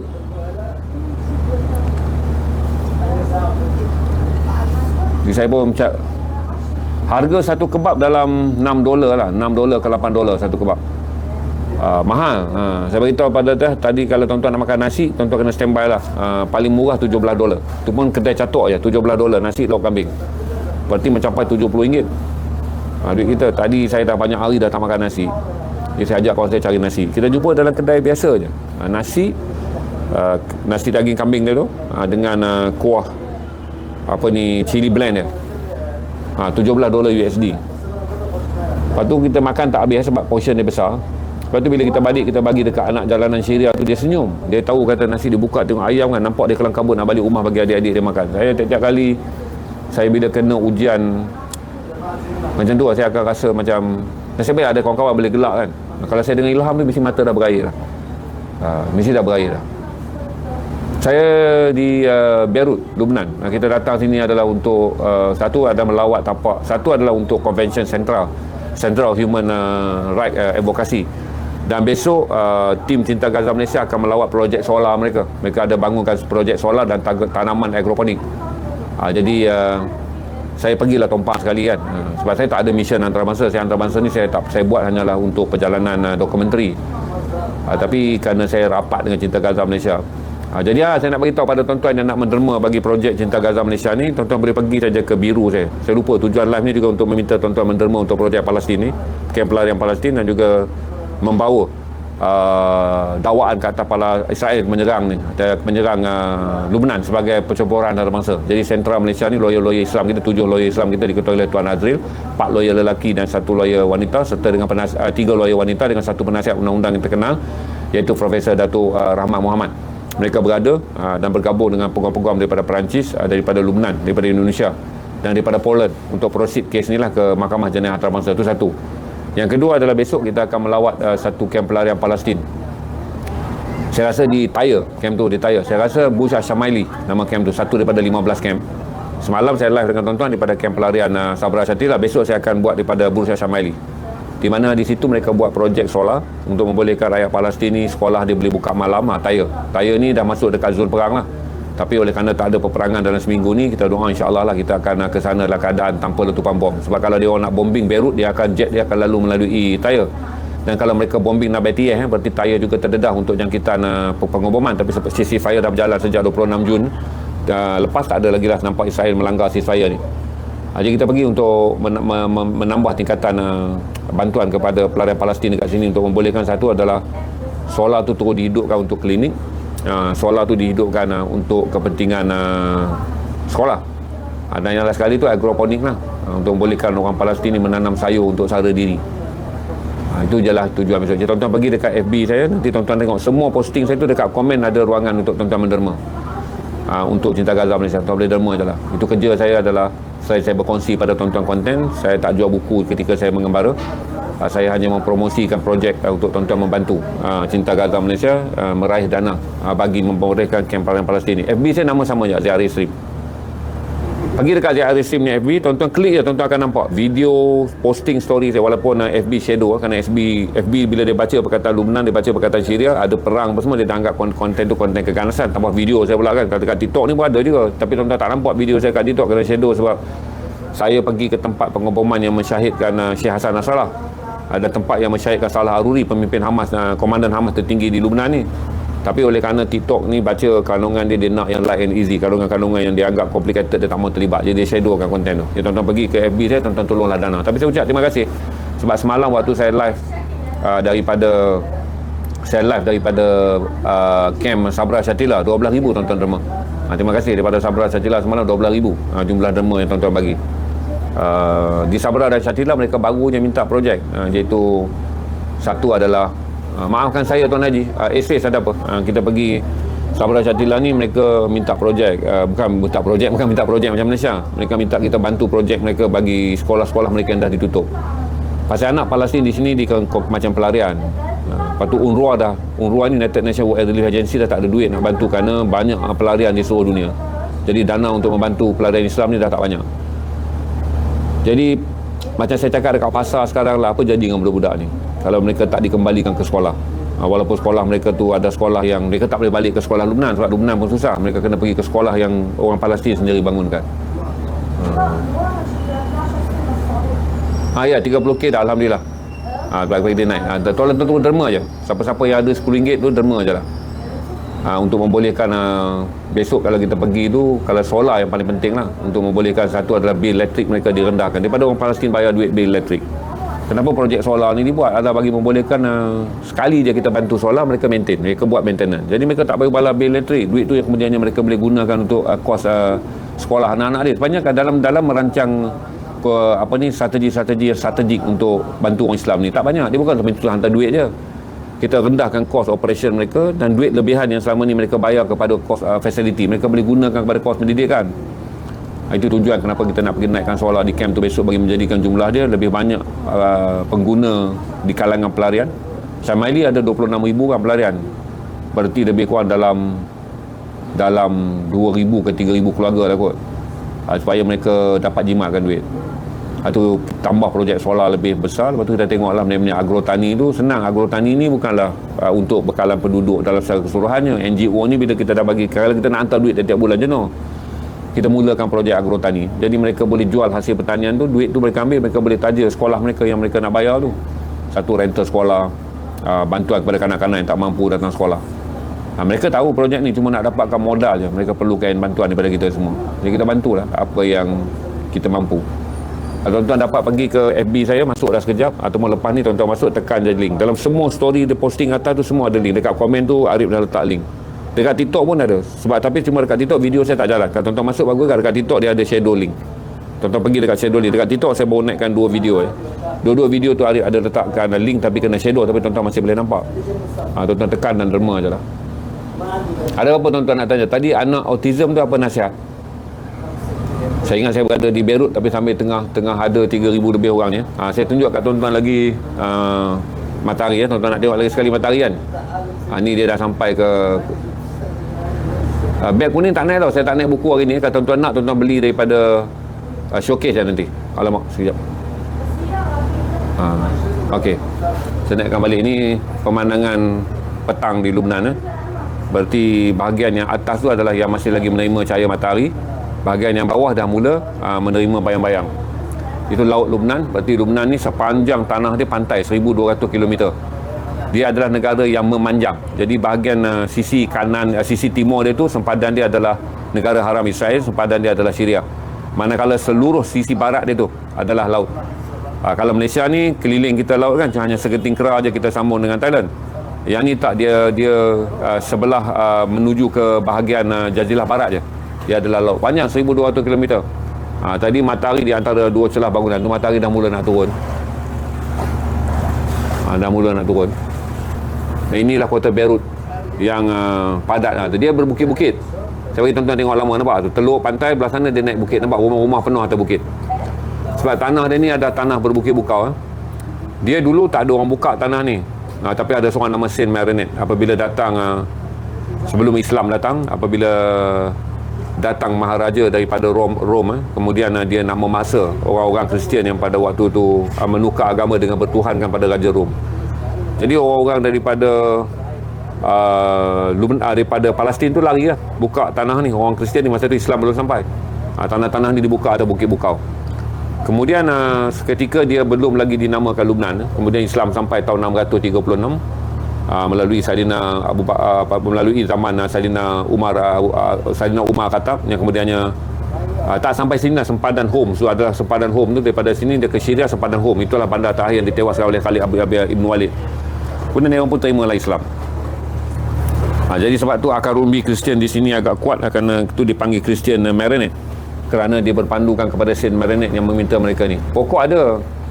Saya cuma tak nampak. Kalau tuan-tuan tengok rumah-rumah tu kan, saya tak pasti yang jauh tuan-tuan nampak atau tidak. Rumah tu yang garis tak berumah tu pokok lah. Pokok tak banyak. Sebab dia adalah tanah kering. Dia 4 season. Saya fikir kata ini adalah negara-negara, ini adalah pandangan biasa di kawasan Mediterranean. Ini adalah pemandangan biasa di Mediterranean. Memang pokok tak banyak.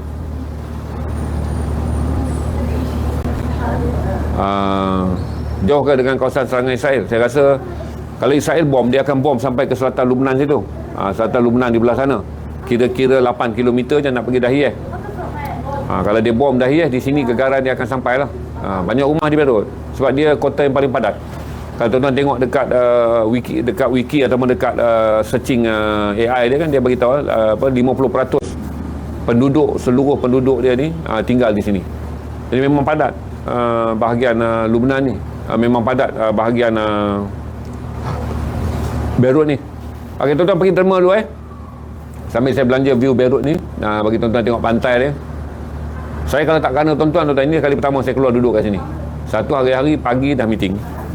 Lepas tu pagi saya dah kena travel pergi ke kamp-kamp pelarian. Jadi saya tak sempat tengok pemandangan ni. Dan saya memang tak reti menikmati pemandangan.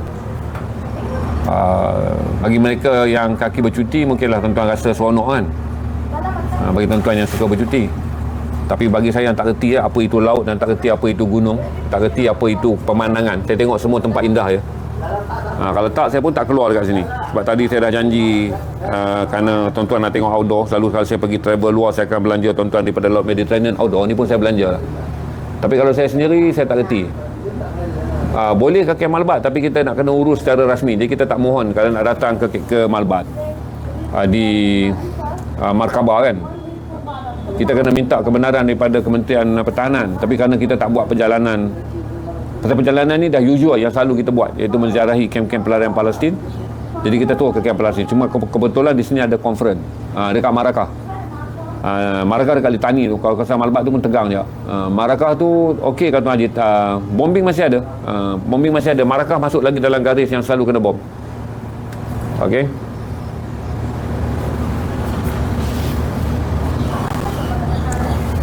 Ada apa yang tuan-tuan nak minta? Saya belanja view lah kat tuan-tuan kerana tuan-tuan nak tengok pemandangan. Inilah Beirut pada 2 hari bulan Julai 2026. Sunyi kira-kira seminggu kerana ceasefire, perjanjian ceasefire yang ditandatangani di US oleh Lubnan dan Israel itu menjadikan mereka berhenti perang. Jadi ini selepas lebih daripada 2 tahun lebih peperangan dan ceasefire yang longgar bermula pada 16 April lalu. Yang gagal tu ceasefire tu Israel langgar. Tapi sejak ceasefire baru yang ditaja oleh Amerika ni dah 6 hari tak berperang. Wah, saya Malaysia dah 3 hari bulan. Sebab saya baru pukul 7.19. Ada apa tuan-tuan nak tanya? Suhu sini 29. Tapi kalau tuan-tuan jalan tengah hari, dia sama macam Malaysia 30-32. Tapi okey lah untuk petang ni, kira untuk saya duduk outdoor petang tak ada haba apa semua lah. Tapi siang tadi saya travel pergi ke camp nama dia Ain Maris. Camp yang kecil 2,000 orang tinggal situ. Majoriti adalah Kristian Palestin. Kita pergi ke Ain Maris tadi untuk mereka minta bantuan untuk camp dia lah kerana keadaan sangat susah. Jadi kita pergi dengar lah. Tak mungkin banyak kita boleh bantu sebab kita pun fokus pada camp yang dah Cinta Gaza Malaysia dah bantu, iaitu ada 2 camp di sini. Cinta Gaza dah ada projek pertanian dan juga projek projek pertanian dan projek solar, dan dia pun menelan sekitar RM120,000 kot setahun untuk buat maintenance dan juga pastikan projek itu berjalan. RM120,000 setahun. Tentera Israel masih ada. Tentera Israel belum berundur. Mi-32. Tentera Israel tidak berundur. Mereka masih berada dalam garisan 10 km di dalam bumi Lubnan, ataupun sebahagian daripada data kita tengok 20% daripada tanah Lubnan ni tentera Israel masih ada. Cuma mereka tak lancarkan serangan. Jadi tentera Israel dah berada di sepanjang garis sungai Litani menuju ke Bekaa Valley tu. Masih lagi. Jadi orang-orang Lubnan, orang-orang pelarian Lubnan daripada Lubnan Selatan hanya balik sampai ke sempadan Tyre melepasi Sidon ya. Masuk dekat biru. Lepas tu nampak story saya posting kan. Tengok dekat komen. Dekat komen semua ada link derma. Masuk dekat biru ZRA Stream. Lepas tu tengok dekat link komen tu. Semua posting saya, video ke posting saya. Saya naikkan posting banyak untuk memudahkan orang menemui. Ya, penduduk 2.5 juta orang. Dia plus lagi dengan pelarian Syria. Dia datang plus dengan pelarian Syria. Total berapa penduduk Lubnan? 6 juta. Kalau 6 juta, 40% daripada penduduk tinggal di satu tempat je. Masuk posting sehari. Saya rasa dalam posting 6 juta. Jadi berarti 2.5 juta penduduk dia ada dekat sini. Almost 40% ke 45% duduk dalam satu tempat. Itu yang jadi padat tu. Tu dia punya laut. Tuan-tuan boleh tengok laut dia sikit lah. Kalau tuan-tuan travel dengan kereta di sepanjang pantai dia, kalau tuan-tuan kaki laut lah, tuan-tuan suka tengok laut boleh memberikan sadar ilham, kan? Tuan-tuan akan suka lah. Macam saya tak reti. Saya daripada kemungkinan besar kerana saya dibesarkan dalam tradisi kecil-kecil mak ayah tak nak bawa bercuti. Dan bercuti pula saya tak reti nak bercuti dalam keadaan pergi berjalan. Saya kalau berdalam istilah keluarga saya ni, bercuti ni adalah kami masak sedap dan makan ramai-ramai di rumah. Jadi saya tak pernah lah ada kebiasaan bawa anak saya cuti sekolah. Tak pernah. Lillahi ta'ala. Saya tak ada kebiasaan bawa anak saya cuti sekolah. Tak pernah bawa anak berjalan pergi pulau ke apa. Sebab dulu ada kebiasaannya adalah bercuti berarti kami duduk di rumah makan sedap. Isteri saya akan masak laksa, anak-anak saya suka tom yam. Jadi kita makan sedap. Kita panggil adik-beradik datang rumah. Jadi sampailah sekarang saya tak faham bila melihat pantai, tapi saya rasa adik-adik yang sukakan lautan akan nampaklah pantai dia.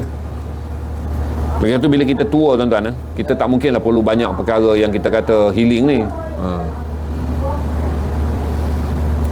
Ada siapa nak tanya apa tak? Siapa yang tolong pergi ke yang sambil-sambil tu boleh pergi ke biru. Lepas tu tuan-tuan masuk ke biru dan kemudian tuan-tuan tekan je ke link. Saya nampak ada orang mancing. Saya nampak ramai je orang mancing. Penuh orang mancing daripada Tripoli. Saya pergi malam tu, geng-geng Lubnan yang mana banyak kan saya tengok orang tua macam saya lah. Dia orang mancing di Tripoli. Sini penuh. Dia ada musim dia. Saya datang waktu saya tahun 2006. Saya shoot dokumentari perang Israel menyerang Lubnan. Perang 32 hari saya dengan Wan Suria dan Wan Kamarudin. Waktu tu sama musim panas betul. Lagi panas pada sekarang. Ombak di situ akan besar. Dia ada hari yang ombak pukul besar. Dia orang main pancing. Ya Allah, penuh. Pakai seluar pendek. Kerana Lubnan ni modern sikit. Dia pakai seluar pendek je. Baju pun tak pakai. Dia orang guna pancing panjang tu. Rod 15 kaki tu. Dapat ikannya, dia orang terus bawa. Dia orang ikan rod tu panjang. Mari saya tunjuk sekejap. Sampai tu tuan-tuan kali tengok saya sekejap. Sebab rod tu panjang. Kalau dia orang punya budaya mancing kan, saya tunjuk sekejap. Dia orang pakai rod panjang. Dia orang duduk lah atas batu-batu ni. Batu-batu ni dipukul ombak. Sebab tu dia kena pakai seluar pendek je. Basah lah kena ombak. Ombak yang pukul batu bukit tu. Depan Berok, depan Hard Rock Cafe. Sekarang Hard Rock Cafe dah tutup. Dia pakailah pancing panjang 15 kaki. Dia dapat je ikan. Dia sebab dia tak pakai rod. Pancing tu turun je. Pun ikan dia pancing, dia tolak ke belakang. Belakang tu jembatan. Anak dia tu ambil buang ikan tu, bubuh dalam timba, masuk ke umpan baru untuk bapak dia. Dia jadi macam festival dekat Beirut kalau orang mancing pada musim mancing. Alamak. Saya kena kali. Sekejap. Ada tamu pula kawan saya bilik sebelah aku mandi. Pak Arab. Kesian lah pula nampak dia mandi dengan anak dia. Jadi itulah suasana dia. Kalau tanya saya, kalau bukan kerana misi kemanusiaan, saya tak datang Beirut. Saya lebih suka Syria. Syria ni kita naik atas bukit waktu ni, kita tunggu maghrib. Kita dengar satu masjid, Allahu Akbar, Allahu Akbar, tum lampu hijau menyala kerana kota Damsyik ada 3,000 masjid. Satu benda maghrib, saya suka naik ke atas bukit tinggi lah. Saya lebih suka Syria. I love Syria. Saya sangat suka Syria. Entahlah, hati memang dengan Syria. Lubnan Kristian 30% je. Syiah 31.3, Sunni 31%. Berarti Muslim kalau tanpa mazhab adalah 2/3. Bakinya lebih kurang dalam 10% adalah orang Drus. Dia bukan negara Kristian. Dia adalah negara di Liga Arab. Dia adalah negara OIC. Saya tak mancing. Saya dah lama dah berhenti mancing. Bila nak mancing tuan-tuan? Ni saya live dengan tuan-tuan dalam keadaan letih ni kerana saya nak capai piawaian kehadiran saya di sini untuk fundraising. Jadi tuan-tuan pergi je lah ke ZRA stream di sebelah. Dalam TikTok ni pun ada. TikTok ni tuan-tuan tengok posting saya ada 2 kan. Posting saya tentang Lubnan, video saya yang terkini tu. Tak banyak lah pasal Lubnan shadow ban video tu. Selalu video saya akan lepas 400,000, 300,000, tapi video tu 100,000 pun tak capai. Sebab dia tengok bangunan-bangunan. Sebab saya naikkan tempat Syekh Hasan Nasrallah dibunuh. Bawah tu ada link. Tekan je, tuan-tuan turun derma pada Cinta Gaza Malaysia. Atau tuan-tuan pergi ke Facebook saya. Cross pergi Facebook sebenarnya ada 5 posting saya di Facebook. 5 posting video dan juga foto. Dekat komen tu semua ada link. Pergi dekat komen, tekan link, donate je. Ada apa lagi tuan-tuan nak buat tak? Nak bagi saya peluang bersandar je tuan-tuan. Okey. Ni kerusi bersandar. Okey. Saya di Beirut untuk misi BTT tu BTT Mi Kutu Kanah pun ada link. BTT Kutu Kanah Bangsa tu. Arif ada tak Arif? Pin sekejap kutukan abangsa Arif. Arif pun tak ada kot. Tak, saya tak pernah tidur petang. Kalau duduk Malaysia petang ni waktu apa ni, dah makan dah? Dah makan. Di Yunas pun ada, alhamdulillah. Semua kawan-kawan dah pakai video tu. Esok kita akan live daripada kamp pelarian di Asyamaili. Kita ada Asyamaili, saya akan live daripada kamp pelarian. Di Asyamaili tu, sebab Cinta Gaza Malaysia ada projek solar. Jadi dia orang ada network. Jadi di sana kita misi kita adalah bersama dengan Sentra untuk buat dia orang dah selesai dah tadi.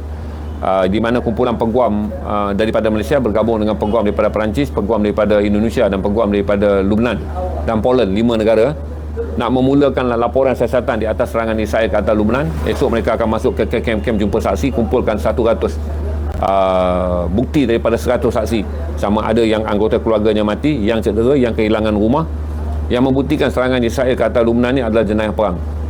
Jadi jenayah perang. Jadi mereka dalam proses untuk menyediakan 6 bulan dokumen, kemudian submit dokumen tu akan dihantar kepada pejabat peguam, pejabat pendakwa raya Mahkamah Jenayah Antarabangsa untuk proceed kes ni. Jadi ini pertama kali lah NGO peguaman daripada Malaysia terlibat. Sebelum ni mereka hanyalah kumpulan penasihat kepada kerajaan Afrika Selatan dalam pendakwaan ke atas Israel dalam kes Gaza, berjaya menang kes tu, di mana Israel disahkan telah menjalankan genocide. Netanyahu dan juga Yoav Gallant disenaraikan sebagai penjenayah perang. Jadi kali ini nak bawa kes serangan mereka ke atas Lubnan lah. Ada apa lagi tak yang tuan-tuan rasa nak tanya?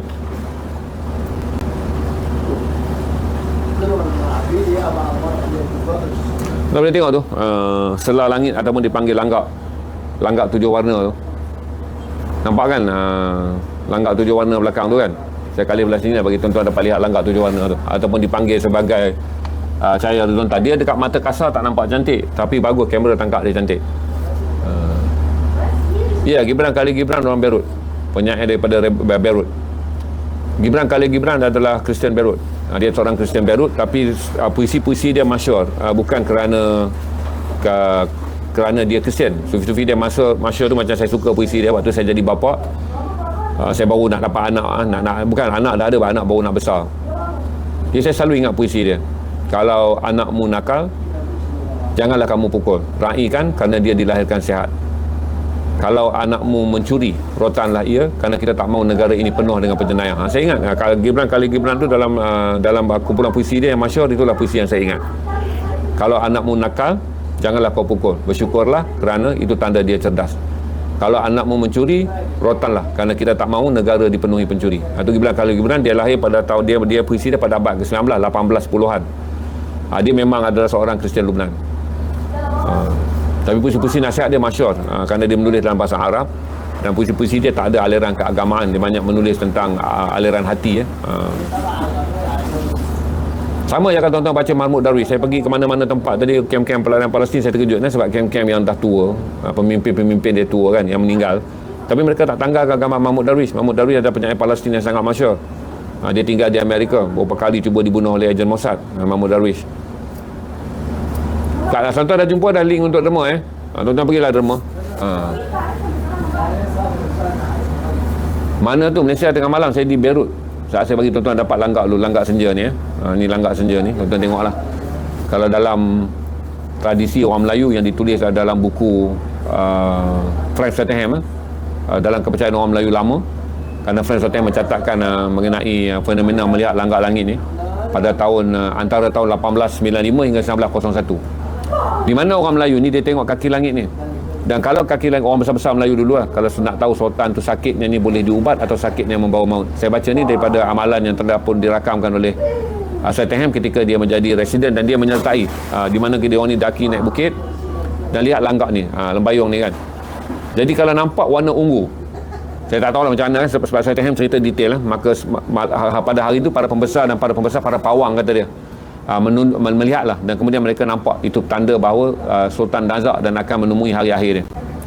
Jadi dia tahulah kata balik tu. Jadi salah satu, sekarang ni kita dah buang semua khurafat kan, tak ada lah orang buat. Dulu ni salah satu adalah melihat langgak daripada atas bukit. Rembayung ni dipanggil langgak, Langjak. Nampak je warna kelabu kata dia, itu adalah tanda bahawa sultan yang memerintah negeri itu akan sakit yang nazak boleh bawa kepada mangkat lah. Nanti lah bila saya balik ni, saya naikkan buku saya. Hari ni saya tak nak jual buku, saya nak tuan-tuan menderma je kepada Cinta Gaza Malaysia bagi membolehkan projek menaja. Satu adalah usaha mengumpulkan wang bagi mendokumentasi pertuduhan jenayah ke atas Israel. Yang satu lagi adalah mengekalkan 2 projek rumah hijau ataupun ladang agroponik, dan juga menambahkan solar di kem-kem pelarian untuk membolehkan orang pelarian Palestin dapat mengurangkan kos mereka daripada bil elektrik dengan bantuan solar yang disediakan oleh rakyat Malaysia melalui projek yang dijalankan oleh Cinta Gaza Malaysia. Jadi tuan-tuan derma je dekat mana story saya dekat kata Mi dekat BTT TikTok dia pun tuan-tuan boleh tekan, link ni ada. Story dekat BTT saya pun ada, dekat FB pun ada link untuk derma. Kisah ada link untuk derma, boleh pergi ke Yunus pun letak link. Link boleh letak dekat pergi saja ke video-video tentang Lubnan yang ada dekat Ziaris stream TikTok, ada 2 video. Tapi kalau nak mudah pergi ke biru, ada 5 posting saya. Dekat komen tu semua ada link. QR tak ada. Kalau dekat TikTok kita tunjuk QR, saya kena blacklist nanti. Ni adalah akaun utama, saya share live daripada akaun utama. QR ni saya tak boleh sebab saya, kalau orang lain dia boleh buat akaun rainbow. Pergi biru lah sekarang. QR kalau saya tak boleh sebab saya jaga status akaun saya profesional. Saya ada perniagaan, saya beg kuning, saya tak boleh buat sesuka hati dengan rainbow. Lepas tu tutup, esok buat akaun lain, esok tutup buat akaun lain. Tak boleh macam tu. Saya bagi tuan-tuan tengok belah sana belah. Tu dia makin cantik ya. Sekejap, saya bagi tuan-tuan tengok view saya belanja view kat tuan-tuan. Ya, salah tekan. Okey. Tuan-tuan boleh nampak view dah. Ketika ni dah mula cantik dah. Okey, ini membelakang matahari tau. Tadi kita nampak matahari, ni membelakang matahari. Inilah bandar Beirut. Daripada ketinggian bangunan 12 kaki, sebab saya duduk atas bumbung tingkat 12, tingkat yang paling atas sekali. Okay, tuan-tuan nampak lah tu, dia banyakkan rumah-rumah dia di atas perbukitan. Ialah dia benda Beirut ni bukit bukau. Saya bagi roof sikit, tuan-tuan dapat tengok langit. Okey, tuan-tuan dapat tengok. Rafiq Hariri, saya rasa, saya tak pasti, tapi kalau kata Rafiq Hariri, anak dia di masjid dia di Beirut, saya tak tahu. Saya pernah solat di masjid anak dia je, yang di Saida tu, di Sidon. Kalau tengah Beirut ni, saya tak pasti masjid Rafiq Hariri kat mana. Sebab saya datang dulu, saya sudah sempatlah sekali Jumaat saya semayang di masjid di Saida, nama dia Malik Hariri. Tapi saya masuk, saya tak semayang, saya hanya ambil gambar je sebab saya solat di masjid bawah tanah, sebab saya nak pergi mendengar khutbah ulama Sunni yang sangat masyhur di Sidon, itu nama dia Syekh Mair Hamud. Saya pergi semayang bawah parking lot dia, kerana Syekh Mair Hamud tak boleh naik semayang di permukaan darat, takut Israel bunuh, kerana dia adalah ulama Sunni yang menyokong Syiah. Tapi saya pernah masuklah share masjid anak Malik Hariri tu. Kalau yang okey, makanan dekat sini tapi mahal lah. Saya tak suggest kalau tuan-tuan nak bercuti di sini, kecuali kalau tuan-tuan buat misi kemanusiaan, memang masuk sini lah, sebab tuan-tuan nak bantu pelarian Syria, tuan-tuan nak bantu pelarian Palestin, tuan-tuan boleh masuk sini. Tapi kalau untuk bercuti, saya ingat agak susah. Susah. Bayang-bayang kapal, tak, kapal tu tu dia tunjuk laut tu, bukan kapal ni cermin tingkat 12, takut orang terjun jatuh. Ni bukan bayang-bayang, bukan kapal ni cermin bangunan. Tingkat 12 ni saya duduk ni dah roof dah. Dia tak pasang benda tu kan, tergelincir jatuh bawah tu, dia letaklah cermin. Tak sejuk. Sekarang dah masuk summer dah, Mediterranean, semua wilayah di Mediterranean sekarang sedang menuju musim panas. Jadi sini panas lah, sebab tu saya pakai sini semua, saya pakai semua t-shirt. Saya bawa semua kemeja nipis. Saya tak bawa jaket sebab sangat panas. Untuk cuaca siang kami terpaksa berjalan kaki. Sebab nak ambil taksi semua sini tak berbaloi kan. Jalan-jalan dia kecil je tuan-tuan. Saya duduk bawah tengok tu. Itu saiz jalan dia. Dia tak ada jalan-jalan lane berskala lebuh raya tu. Kalau mak nampak dah jalan dia. Jalan-jalan dia kecil je macam tu. Nampak tak? Saya gayat ni tuan-tuan. Saya takut. Saya seorang yang takut gayat. Jadi cantik ya. Matahari dah flashback semua building punya cermin tu. Nampak? Berkilau ya semua cermin tu. Saya tak pasti ada banyak masjid kot. Mungkin Omari pun ada kat sini. Sebab satu masalah saya beritahu kat tuan-tuan lah, kata mostly semayang waktu kita tak pergi masjid, kita jamak je dekat tempat yang kita ada. Sebab urusan kita penuh. Cuma hari ni je kita habis pukul 5. Lepas tu kita nak pergi ke Dahiyah, tapi kita tak dapat transport. Jadi besok pun kita dapat transport untuk turun ke Tyre. Besok kita masuk kawasan yang lagi teruk lah pengoboman dia. Saya akan cuba live waktu dalam kereta. sebab saya pakai line internet dia yang kuat. So tuan-tuan akan dapat tengok kawasan-kawasan yang esok kita nak ketaya. Jadi banyak kawasan-kawasan yang pernah Israel bom, boleh nampak kesan yang baru lagi. Okey, siapa dah banyak dah donate saya harap tuan-tuan bantu. Pergi ke posting saya di TikTok pun boleh. Bawah komen tu ada link. Atau pergi ke biru Facebook. Ada 5 entry yang saya letak, semua nampak dekat atas sekali ada link untuk menerima bagi projek ni. Besok adalah hari terakhir, 4 bulan kami balik. Bukan Mesir, ni adalah Beirut, Lubnan. Beirut, Lubnan. Saya besok adalah hari terakhir, di mana tugas akhir iaitu melawat kem pelarian Asyamaili untuk membantu untuk Cinta Gaza Malaysia membantu menaik taraf projek hidroponik dan juga solar mereka. Kemudian kita ada pergi satu lagi tempat, saya tak ingat nama lah, sebab sini ada 15 kem pelarian Palestin. Yang rumit, yang paling miskin adalah Shatila dan juga Syamaili. Yang paling padat Ain Wahdah, dia ada 60 ke 100 ribu orang pelarian. Kalau kita pergi mana-mana kem pun tuan-tuan, semua orang bercerita tentang bantulah kami, bantulah kami. Tapi kita tak boleh mampu bantu semua kan. Kita bantulah mana yang ada. Macam tadi tu library, kita tanya dekat library tu, kenapa kanak-kanak tak ada, kenapa library ni orang tua-tua je masuk. Perpustakaan tu dekat S. Omari nama kem tu, 2000 kem paling kecil, 2000 pelarian je. Dia mix Kristian Palestin dan juga orang Palestin. Kata kenapa budak langsung tak datang perpustakaan ni, rupanya buku kanak-kanak tu sikit. Jadi dia kata buku yang banyak adalah buku orang tua-tua.